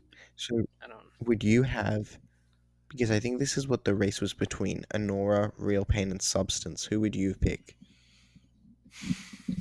to win? Oh gosh. Like from a screenplay perspective, Yeah, it's so I hard. read a bit of the Honora screenplay. There's a wonderful website called Simply Scripts. This is not a plug for them Mhm. because I don't get advertisements, so who matters? I'll say whatever I want to. Simply Scripts is fantastic. They have a database of screenplays for television shows and movies. They have a collection of all the original screenplay winners and all the adapted screenplay winners. You can go and read them. Honora, That's really. fantastic. I was reading it and it looked like I felt like I was back in the theater watching it with my own eyes. It was so I visual. love It that was screenplay. incredible. It was fantastic. A Real Pain, also read some of that. Very, very good. I've read some of the Substance. Very, very good. And Challengers. Honestly, I don't know. Maybe Yeah, a and they're also Nora might different. have the top for me. Yeah, I love the Substances screenplay. There's like no dialogue, well, barely any dialogue, and just Coralie's writing, the way she describes the scenes, and you can see it play out. It's really And incredible. not only So that, but the formatting of it is incredible. Like she'll use bold fonts and she'll use like the standard fonts and like she just yeah, does everything that you want to see on screen will be on screen on the script and it's I'm so like, much fun. this is great. Might be a little too expository, but who cares? It's really good. Yeah. Okay, and then we had acting categories. Well, what was new at Critics' Choice? What was new at Critics' Choice? Okay, so they had the best young actor and actress. Um, Maisie Stella won for My Old Ass. Elila Brown for Oh Furiosa. yeah, Furiosa. Elliot Heffernan for Blitz. Isaac Wang for Dee Dee. Alicia Weir for Abigail. And Zoe Ziegler for Janet Planet. I have not seen Janet Planet. I haven't seen Abigail. Yeah, yeah. Dee Dee, nope. Blitz, nope. I miss Furiosa. I should have went. I haven't seen any of these categories. All I'll say is Isaac Wong for Dee Dee. Excellent. Should have been in the best actor conversation. I would have loved him to win They here. don't He's like really good. nominating young folks. I know. Timothy's are an example of that. And then acting ensemble, we have Conclave 1, Honora, Emilia Perez, Saturday Night, Sing Sing, and Wicked. Conclave was the, I guess, ensemble of the year. It had like a lot of cast. I would have, not as much as Saturday Night, which are like 21 people, but I would have picked Honora because I just think Honora, that ensemble, you spend the whole movie with them in the car ride. I think I love all those people. All great individual performances and then together as well. Yeah, such a small group of people, and they did so many big things. Yeah. That's great. Sing Sing being in there is actually really good as an acting ensemble because some of those guys really lived through what they were playing, and they just, it was really good. Okay, Yeah. supporting actress. We have two new nominees. That would be Ingenue Ellis Taylor for Nickel Boys, and then Danielle Deadweiler for The Piano Lesson. Zoe, Ariana, Margaret, and Isabella are back, but Ingenue and Yeah. Danielle, Have you or seen? Did you see? No, not Nickel Boys. What the was piano the other lesson. one? Oh yeah, have you seen Piano Lesson? No, because I canceled my Netflix subscription like the week before it came out, and then it came out, and I'm like, Oh I'm not no. resubscribing. I'm sorry. Yeah, I'll just miss out on it's it. not worth Okay, it. good. I mean, Good. I did not miss anything. yeah. 'Cause you remember when Samuel L. Jackson was winning supporting actor for The Pianist at the beginning of the year? That was crazy. People get mad. They're like, oh, he doesn't have an Oscar. He actually has an honorary Oscar. And people Yeah, say, oh, that's just for your career. You should take that as a big win, because if you're getting an honorary Oscar for your entire career, you did something good. So people yeah, don't think about that, but listeners, don't get mad. He has an Oscar. And yeah. if he wins any other awards, that Oscar will count in EGOT status. So don't worry about it. He'll get there. And okay, so supporting actor, the only new nominee we have is Clarence Macklin in Sing Sing, which he was really good.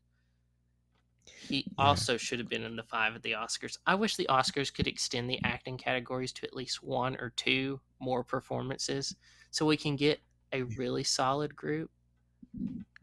I think five is sort of a good number. I mean, it's just because they don't do the right They ones. don't. I don't know what they're doing. Are they all voting? Do they have a big text chain? Like, okay, heads or tails is who Yeah, we're going to nominate. Okay, this yeah, who you gonna, I don't know. I don't know how it works. exactly. But I'm glad he got the nomination for adapted screenplay. So he was there somewhere. Yeah, and that's going to do really good for a guy who went to jail and who is now Mm. out and is going to Broadway, or I don't know, was it Broadway? Where are they bringing Oh, this? really? They were making a play of Sing Sing. They're putting it Oh, somewhere. that's oh, Well, they he's should. doing that. It'll go to Broadway if it does. And he's doing that. He's going to play his role he was playing in the movie, which is him, of course. And he's Wow. got an Oscar nomination now. Like, the guy is going places. We will see Okay, him I'm really happy for you. soon again, which I'm very happy about. Okay. Yeah. Best Actress. The newest nominee we have is Who's in it? Marianne Jean Baptiste for Hard Oh yeah. Truth. I didn't get Hard Truth Yeah. either because it was not playing anywhere. Yeah, none of these films play anyway. It's kind of ridiculous. She also follows me on Instagram, which is crazy. No way. Yes, That's it's crazy. wild. I was like, oh my gosh, Oscar nominated actress following me. Oh geez, I'm not even the best. She's she's great. She's really good in this movie. She's like a Karen in the film, and it's the funnest thing to watch. It's so much fun. She's having fun with the role. Yeah, I hear she's like quite the character. Okay, best Yeah, actor, all the same nominees.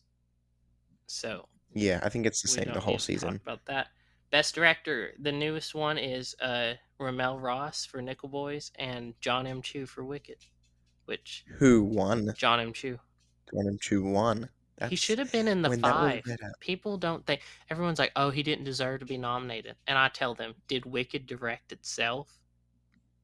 And they're Yeah, like, no. it And it's was like, of course. incredible. It was because I don't think people think about like where you have Wicked, which is already an established thing. He has to make a movie from scratch. Like he's the one who wanted it to be practical, and he probably brought in Cynthia and Ariana. It just the whole thing works because of him. Yeah, they don't think about that. It's, And then, but I would love him to get nominated this oh, year. that would be It might nice. happen, maybe. Hopefully.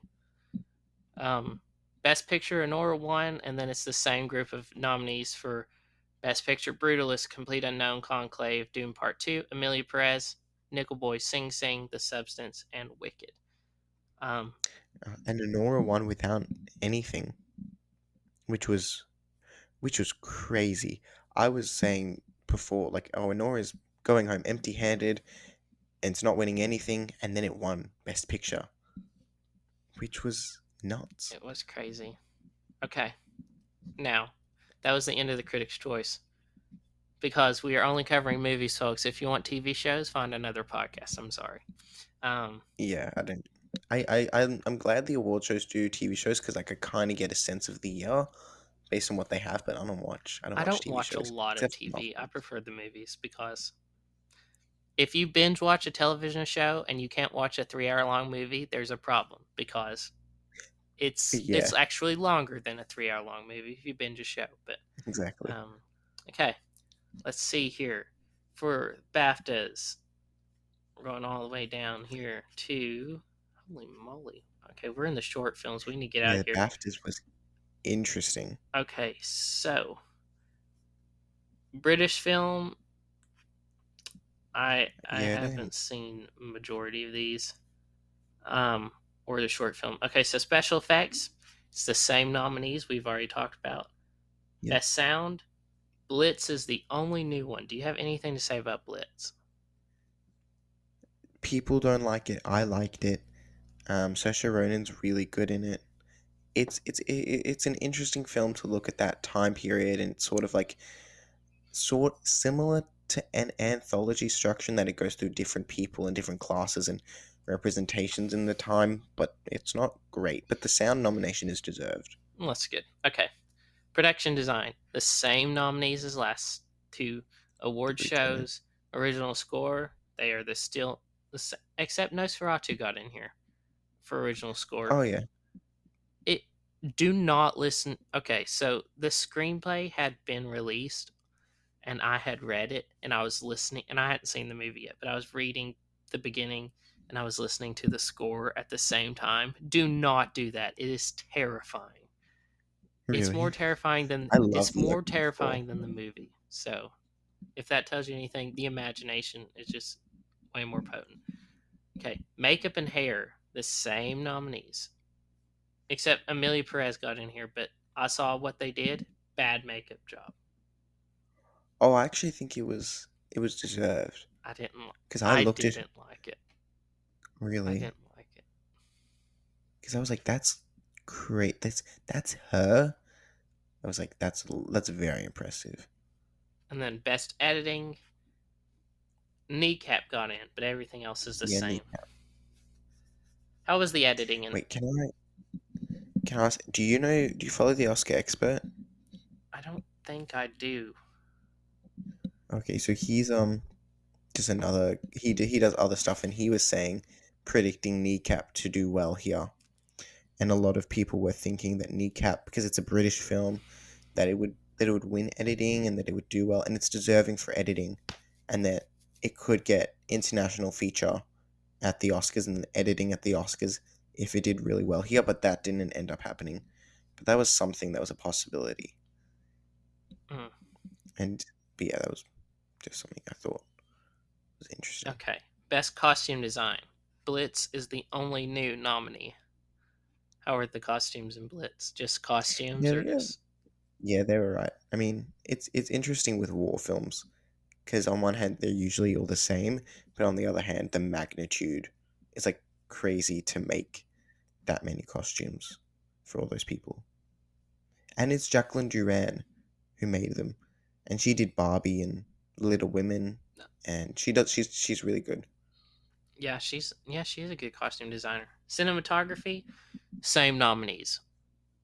It was pretty much same all around. Okay, we've got best casting now. I cannot wait until the Oscars bring the next best casting next year I because wonder what it's gonna be it's going to like. be good. Um, You know what I'm saying? Sean Baker would have won 5 Oscars if he had waited a year. he talking about a man who does it all. Sean Baker, you are a man of many talents. It's incredible. Casting, directing, producing, writing, editing. He had his hands full. Mm, But hey, at least his wife was there alongside him. That way, yeah. she would know what he was going through while they were making the movie. Because if it was just him by himself and his wife wasn't involved in the project, I feel like he would have been a stressed out man. Yeah, that would have been Okay, crazy. so casting Honora, rightfully won. The Apprentice, A Complete Unknown, Conclave, and Kneecap. I feel like Honora was the right choice. Yeah, and Nora was definitely the right choice. I think The Substance would have been a cool nomination to happen here because I think Demi fits that narrative so well, and Margaret is so well Yeah, but the cast. substance is only like 4 people though getting nominated, Yeah, that's a so good point. it's. I mean, Honora, you have more. You have Vanya's dad and mom. You have Annie. You have Vanya. You have the 2 All the Yeah, guys. there's But just more people. I mean, it makes sense. Okay, then best film not in the English language, the same nominees as it was at the Critics' Choice, and the same nominees as the I Golden wonder, Globes. I wonder if sometimes like things always have the same because there's always just such great choices, or because it's like no other choices to pick. Oh, there Do are you know what I mean? definitely more choices to pick. I think this is Yeah, there's just always good. campaigns. Sometimes though it's just a very very strong 5, which I think was animated category this year. Yeah, I agree. Okay, documentary. I have not seen any of the documentaries, so I cannot say anything about them. Have you seen any of them? I watched. Yeah, so I already watched the Superman one, which I think won. Yes, It it won a won few here. awards actually. Yeah, and because I was interested in Superman, and then I watched some of them leading up to the Oscars. Black Box Diaries, is that here? Yes. Yeah, so that was also at the Oscars. Thanks for listening to part 1 of the award season hangover episode. If you want to hear the rest of the conversation, you can listen to part 2. This podcast was recorded, edited, and produced by Isaiah Shoup. Thanks for listening, and I hope you return in the future.